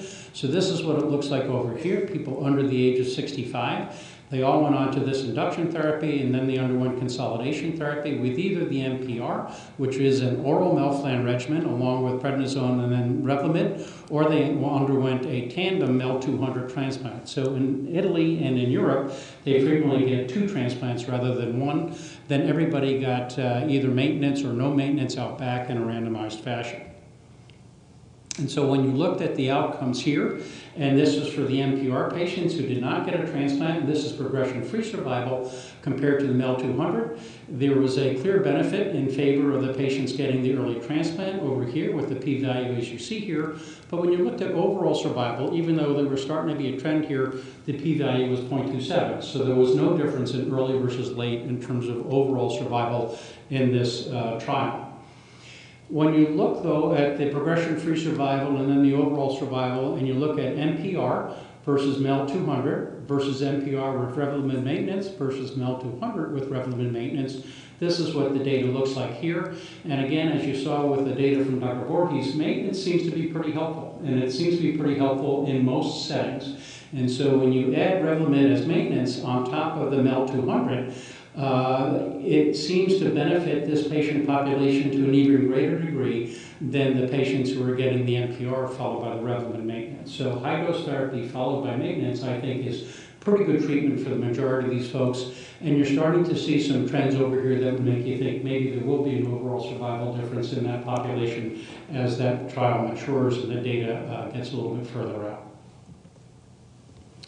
Now, there was one trial that was a randomized study by Greg Cook that was published in the Lancet Oncology, and they looked at 293 patients over the age of 18. It was for first progression to relapse disease more than a year and a half after a prior autologous transplant. So just like one of you asked the question previously, who should get a second transplant? And we talk about either getting it as part of a planned tandem transplant, so one transplant and a second 2 to 3 months later. Or what about this setting? Should somebody get a transplant later if they've had benefit from the first one? And so in this trial, they limited it to people that had been more than a year and a half after their first transplant without signs of progression. These were generally not people who were on maintenance therapy, so maybe a little bit different than what we'd be seeing now. And the induction therapy was bortezomib, doxorubicin, dexamethasone. In 174, so about 2/3 of these patients had an adequate stem cell harvest. They were randomly assigned then to receive either a second transplant with high-dose melphalan or to go on to an oral Cytoxan-containing regimen. Now, I won't argue that this may not be the most effective comparator arm, and so I see Pete nodding his head and saying, no, bad arm, or it was kind of set up for the transplanters. But the point is that if you look at this and you look at what the outcomes are for patients who did get a second transplant, there actually was some reasonably good data suggesting that a second transplant for this population could be helpful. The median time progression for the second transplant was 19 months versus 11 months for the people getting oral Cytoxan. Overall survival was not reached in either group. Overall survival was 80% in patients who got a second transplant. So they could go on to other therapies beyond their second transplant, but this certainly gave them a minimal tumor burden and set them up to respond to subsequent therapies if that's what they needed when they progressed. And the overall survival here suggested it was better than the patients who did not get a second transplant. Stringent CRs were fairly low, 8% to induction therapy, 40% however following their second transplant, and about 22% versus a Cytoxan. So that was, there was not a stringent CR rate, that was 22% post-Cytoxan, but there was a CR rate in that population. So both arms actually got pretty decent response, but it looks like the transplant arm did a little bit better. Now, how do we transplant patients? And this gets to the issue of 2 auto transplants versus an auto transplant followed by a reduced intensity allo transplant. What is the best way to do this? And what about things like consolidation therapy, and where does maintenance therapy fit in for these patients? So this is a trial that actually was an analysis by Dr. Cavo and the French group, looking at a number of trials that were published in the European by European centers, and they combined it to look at double versus single auto transplants after people who had gotten bortezomib-based induction regimens for myeloma. So it looked at patient-level data from several phase 3 European studies. And what they did was they looked at a multivariate analysis of prognostic factors for progression-free survival, and the 3 that turned out to be most important were people who went into their transplant with less than a complete remission, patients who had high-risk cytogenetics, either a 414 translocation or deletion of 17p, and this was patients who had basically an international prognostic score system of greater than 2, so folks who had an ISS score of 3. Those were the 3 criteria that appeared to be the most important in terms of actual outcome on univariate and multivariate analysis. And so what they did was they pooled all this data, and then they tried to do a risk score analysis on these folks, and they got either a score group of 0 for those who had a low ISS score and they did not have high-risk cytogenetics, and they did achieve a complete remission. Unfortunately, that was only about 13% of the whole group, so not a large number of patients, but that was their population. And then if you look here at patients who had a single adverse variable, one of these here, or those who had 2 out of 3 adverse variables, or the final group here was people who had both high-risk cytogenetics and less than a CR and were in an ISS stage 3 at the time that they went on to their double transplant. And so, not surprisingly, the scoring system seemed to predict pretty well for people in terms of how they did. Those who had a score of 0 did quite well and had a median progression-free survival of 61 months. Those who had one of these risk factors, it was 56 months, and then here 36 months, and here it was only 28 months, I believe, in the highest risk population. And if you look at the overall survival, again, it mapped out according to their score, but it looks like those who get no risk or 1 risk factor actually had pretty comparable outcomes up here with a 5-year survival that was approaching 80%. So it looked pretty good for this population of patients getting double transplants. If you look at the entire group and you don't split them out by high risk or low risk, and you just look at the pre-planned number of patients, there was about a 12-month improvement in terms of the median progression-free survival for those who got 2 transplants versus 1. But again, most of these people did not get any maintenance therapy, so that's a little different than what we do now based on both trials in the US and trials in France that I'll show you in a minute. The point, though, is that there was no difference here in overall survival, but there was at least a trend for progression-free survival in this population. However, when you start looking at the higher risk population of patients, that's where we maybe are starting to see a difference now. So people who got a double transplant in those in the high-risk setting, as opposed to a single transplant in the high-risk population, had a substantial improvement, almost a doubling of their progression-free survival with the double auto transplant. And so I think that if you look at this data, and then if you look at this next one here, which is actually overall survival, again, almost a doubling for that population of patients with very high-risk disease.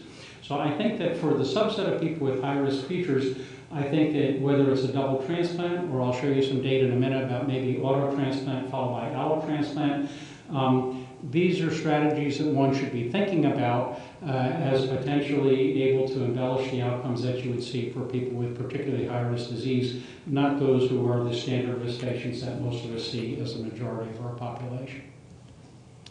Now, this slide is looking at a CTN study, or Clinical Trials Network study, And without belaboring it, I won't go through it in too much detail except to say that at the end of the day, what we were looking at here was patients who had everybody had comparable induction therapy, everybody got a single high-dose melphalan auto-transplant, and then the randomization was either to a transplant if you had an HLA identical sibling donor, or if you didn't have a donor, you went on to a autologous transplant as a second transplant with melphalan 200 per meter squared.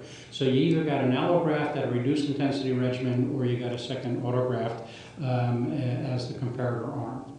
And this is what the numbers look like in terms of those who got 2 autos versus an auto-allo, so about a 2-to-1 randomization between the two groups. And this is what the data looks like. I'm sorry, you can't see the blue very well here, but if you look at the progression-free survival, and this is the intent to treat analysis here, there really was not much difference in the progression-free survival. They're pretty much right on top of each other with a p-value of 0.67. And likewise, if you look at the overall survival here, auto-auto versus auto-allo, 77% versus 80%, so not really much advantage for patients getting an allograft as their second transplant in this setting. This slide, however, it's not the intent to treat analysis. This was that's a typo. This is the actual therapy that patients got. And if you do that in terms of progression-free survival, again, you're not seeing very much difference here between the auto-allo versus the auto-auto.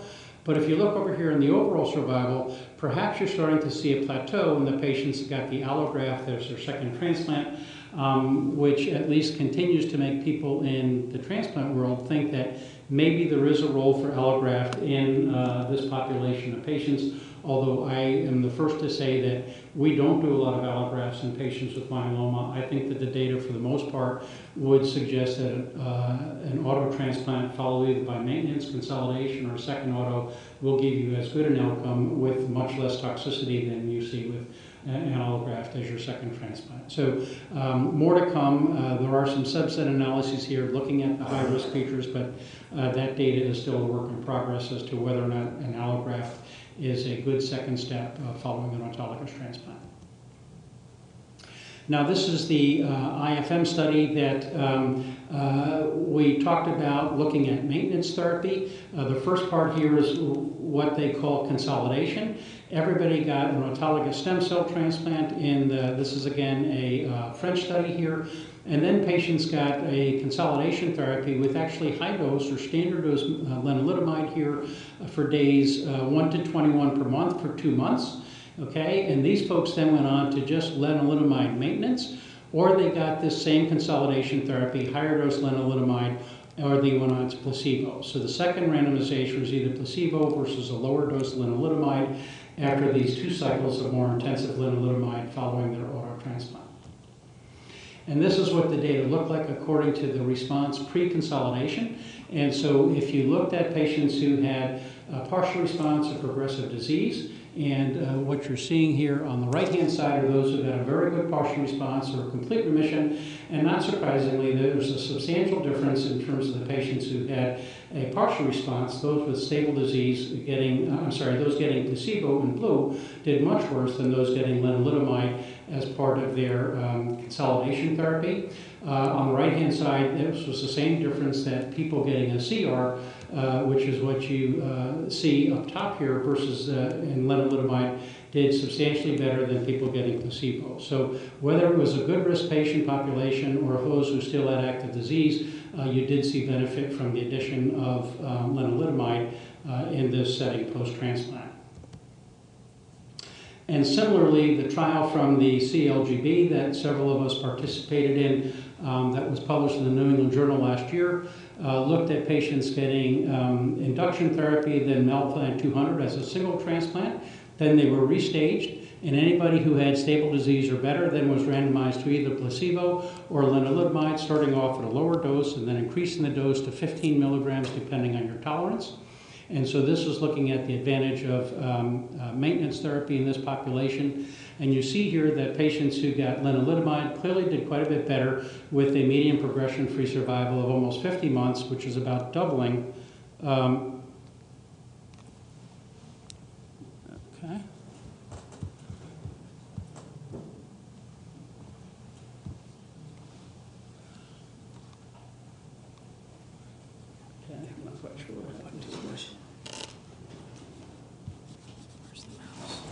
just having a hard time getting the mouse to respond. There you go.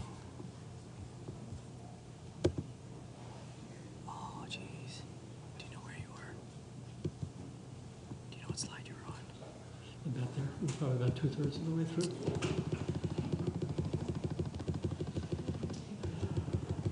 Which button did you press? Keep going.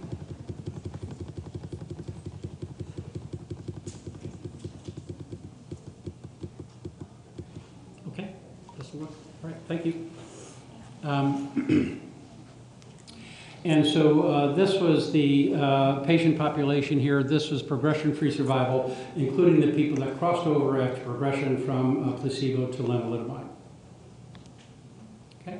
If you look here at the overall survival, and different from the French study, in the US study, we did see, in fact, an improvement in overall survival as well as the progression-free that you saw previously in people getting lenalidomide as opposed to those getting placebo. We think this is important because the major difference here is that these patients continued the drug to time of progression as opposed to the French study, which stopped the drug after 2 years. The reason that the French stopped it was because of the higher rate of secondary malignancies.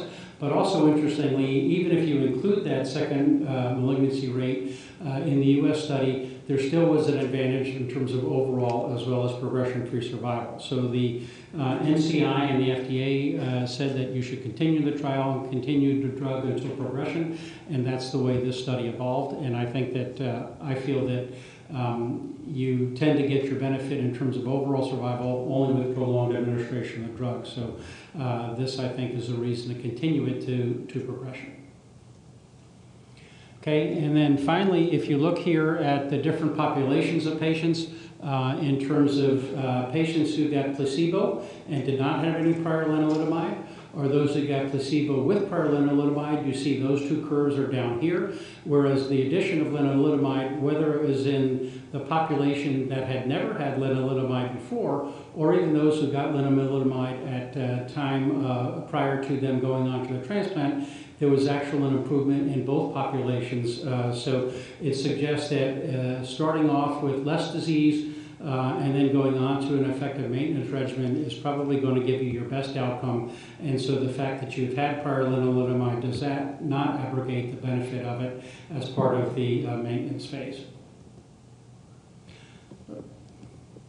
And the last one of these slides on the CLGB study that I'll show is simply that this is looking at populations according to the different risk factors. Patients under the age of 60, those who did or did not achieve a complete remission, those who did not have these high-risk cytogenetic features, versus those who were over the age of 60, did not get a CR, or did have them. You see here that the additional lenalidomide in just about every category did show a benefit and used as a maintenance therapy. So I think, at least in this country, we would generally say that maintenance lenalidomide for the majority of these patients is probably a very reasonable, if not the best strategy to pursue. Now, the one group that did not see much benefit, if any, is actually this group here with high-risk cytogenetics.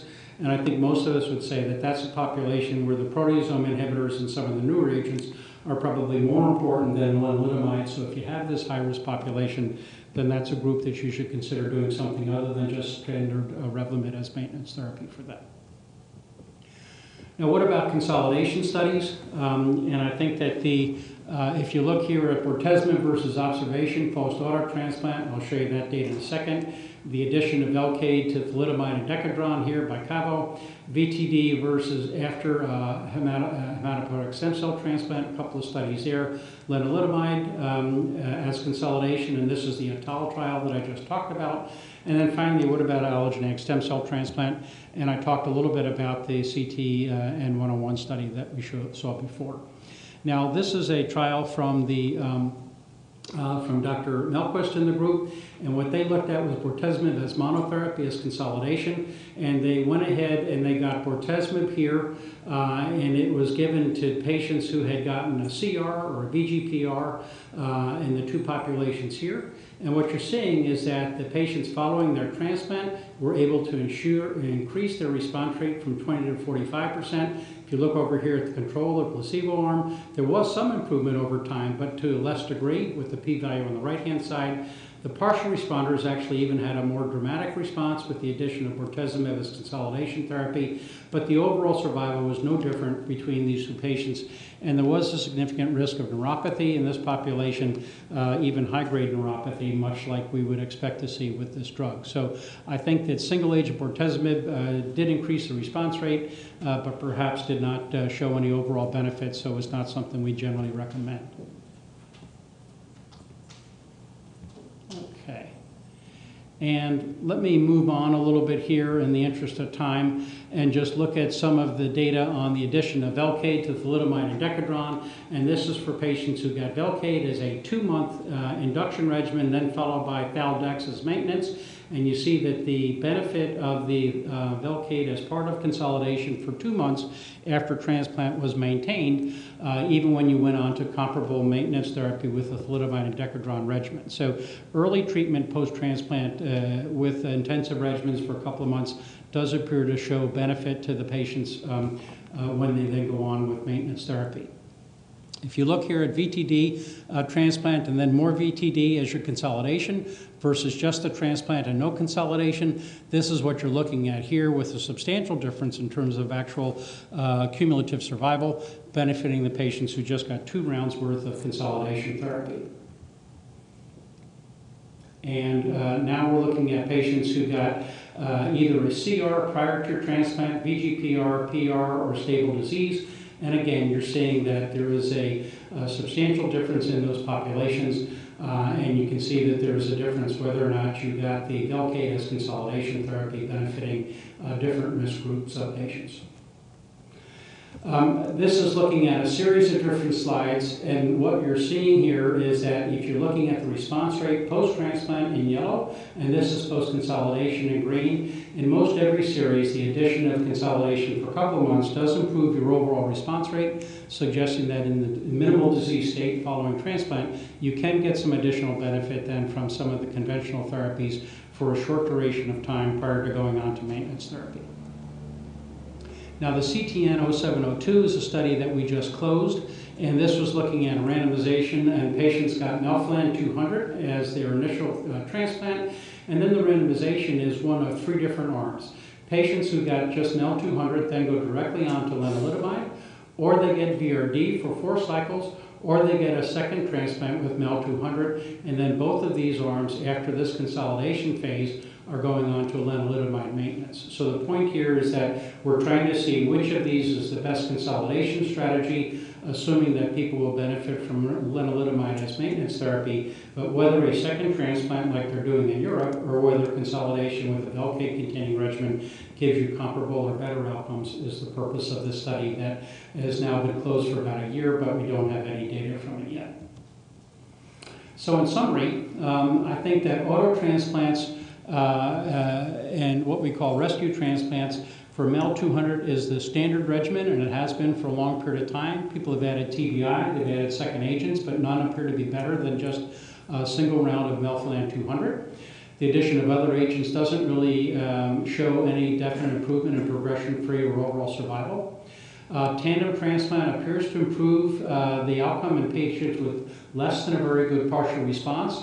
Since almost everybody now has a very good partial response or better prior to transplant, I think that this data from a trial that was published almost 10 years ago now is still relevant for the very high-risk patient who doesn't get a good response to their first transplant, but fortunately that's a pretty small number of patients, and I think you can overcome that with currently available either consolidation or maintenance therapies.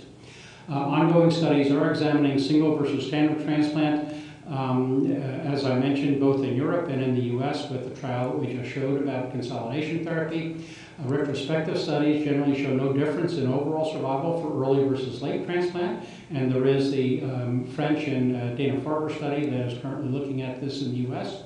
And early reports have shown a progression-free survival benefit for early transplant, but at this point we can't say that there is going to be an overall survival. We don't know that. So lastly, I think the last 2 slides are just looking at patients' recommendation for patients who are transplant eligible. And if you look at the standard risk patients, induction therapies, as you heard from Pete, either RVD or VCD or VTD are reasonable. For high-risk patients, I think it's important to include bortezomib somewhere in there. And again, comparable regimens, but I think the proteasome inhibitors are important there for the high-risk population. Whether you get a single transplant or a tandem transplant, I would say that there really isn't a role right now for standard risk patients getting a tandem transplant.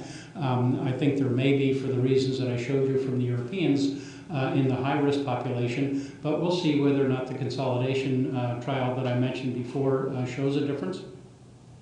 As consolidative therapy, whether it's a second auto transplant or whether it's one of these other regimens, I think it's important to consider this because it does appear to improve the outcomes for both standard and good risk patients, standard and poor risk patients rather. And I think in the maintenance setting, there are several different options, but I think in the high risk population, it's probably important to include a Velcade containing regimen or carfilzomib containing regimen because of the benefits of proteasome inhibition. And finally, I think that if you're looking at consolidation, we've talked about this before. I think that there are ongoing studies that are looking at novel consolidation regimens using followed by maintenance therapy. Both VTD and Velcade by itself have been shown to improve progression-free survival, but not overall survival as yet. And in the maintenance setting, I think thalidomide does improve progression-free and overall survival in sub-studies, but usually in low-risk disease. I think bortezomib for 2 years is not significantly different from thalidomide in standard risk disease.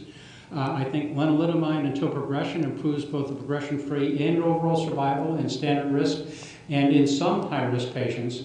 And I think that RVD in maintenance doses should be considered for very high-risk patients where they go on to something sort of like the total therapy approaches from the groups at Arkansas. And basically those patients have such bad disease that they just kind of have to continue on therapy for an indefinite period of time. Okay? Now, I think in the interest of time, we can either go through these cases if you'd like to see them again, or just finish up. What do you think? Do them? Okay. So let's see if there are any differences between what we saw before and what you see now. So case 1 is a healthy 68-year-old male that presents with asymptomatic anemia, 10 grams per deciliter, elevated total protein. Workup reveals these factors here. He receives 6 cycles of RD and then achieves a near complete remission. And how does he end up doing? Okay. Maybe we've lost our capabilities here. Okay, I think that we kind of have lost our survey capabilities.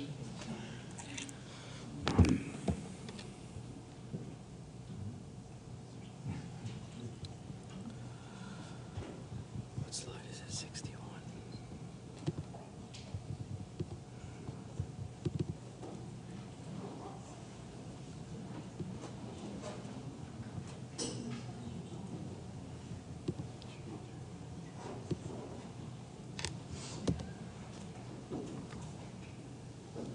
Okay, thank you. Okay. So just to remind you again, this is a standard risk, somewhat older person, but has a good initial remission to RD therapy. And so the options for him would be how many for no further therapy? How about those of you who think reduced intensity allografting for this patient with a matched donor? What about autologous stem cell transplant following consolidation therapy with bortezomib containing regimen? Auto transplant followed by lenalidomide, or patients getting just a tandem auto transplant. And I would tend to agree. I think that this would be what I would consider to be the standard approach, and that's what we usually recommend for the majority of folks with relatively standard risk disease. Okay. And the next slide here would be that same patient population. What about going on to maintenance lenalidomide alone versus collection of stem cells followed by Revlimid maintenance and transplant at progression? This is like the IFM Dana-Farber study. What about autologous transplant followed by 2 years worth of lenalidomide, autologous transplant followed by treatment to progression, or bisphosphonate therapy? Well, I think that I'd probably go ahead and give him this. And I, for the reasons that I said before, tend to favor the prolonged maintenance around lenalidomide, assuming that he can tolerate it regarding counts and so on. Now, if you lived in France, you'd probably have more people here. So I don't know what the right answer is, but I usually will continue it for patients who are tolerating it okay. Okay, so the second case is a younger woman with more advanced disease with high-risk cytogenetics, and she's left with a single transplant and then has some residual disease following her initial treatment, but does appear to have had a very good partial remission, but certainly not a complete remission following her first transplant. So what would you do for her? Well, the options are a reduced intensity allogeneic transplant from a matched sibling donor, a second auto transplant, maintenance lenalidomide, an unrelated allograft with a well-matched donor, or consolidation therapy using bortezomib.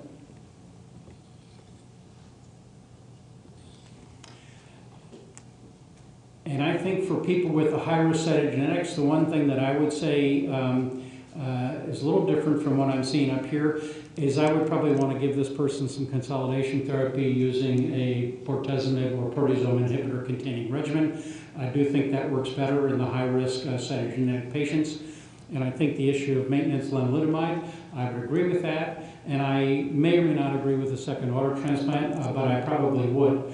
Now, there is a trial that the U.S. is opening in the next 6 months that will actually be looking at a second order transplant versus a reduced intensity allograft in this kind of a high-risk patient. But I think that right now that would not be considered standard of care outside of a trial. Okay, and the major difference between the previous slide and this one is that this is the same person, but this patient now has had significant complications from her induction therapy, including significant grade 3 neuropathy as well as a severe rash from lenalidomide. So with that as a background, what kind of options would you think about? No further therapy, a second auto transplant, maintenance lenalidomide, a match-related donor allograft, or consolidation therapy with bortezomib. I think that's right. So, small n here, but I would be concerned. I don't know what y'all's experience with lenalidomide is, but I've seen some really pretty bad rashes and TEN type rashes, and I would be hesitant to treat this person again with that drug. So for me, I think that I would probably favor a second order transplant, and because of the underlying neuropathy, would not go with bortezomib. So I agree with what most of you have said. Okay, so with that, I'll go ahead and say thanks very much, and I appreciate your attention.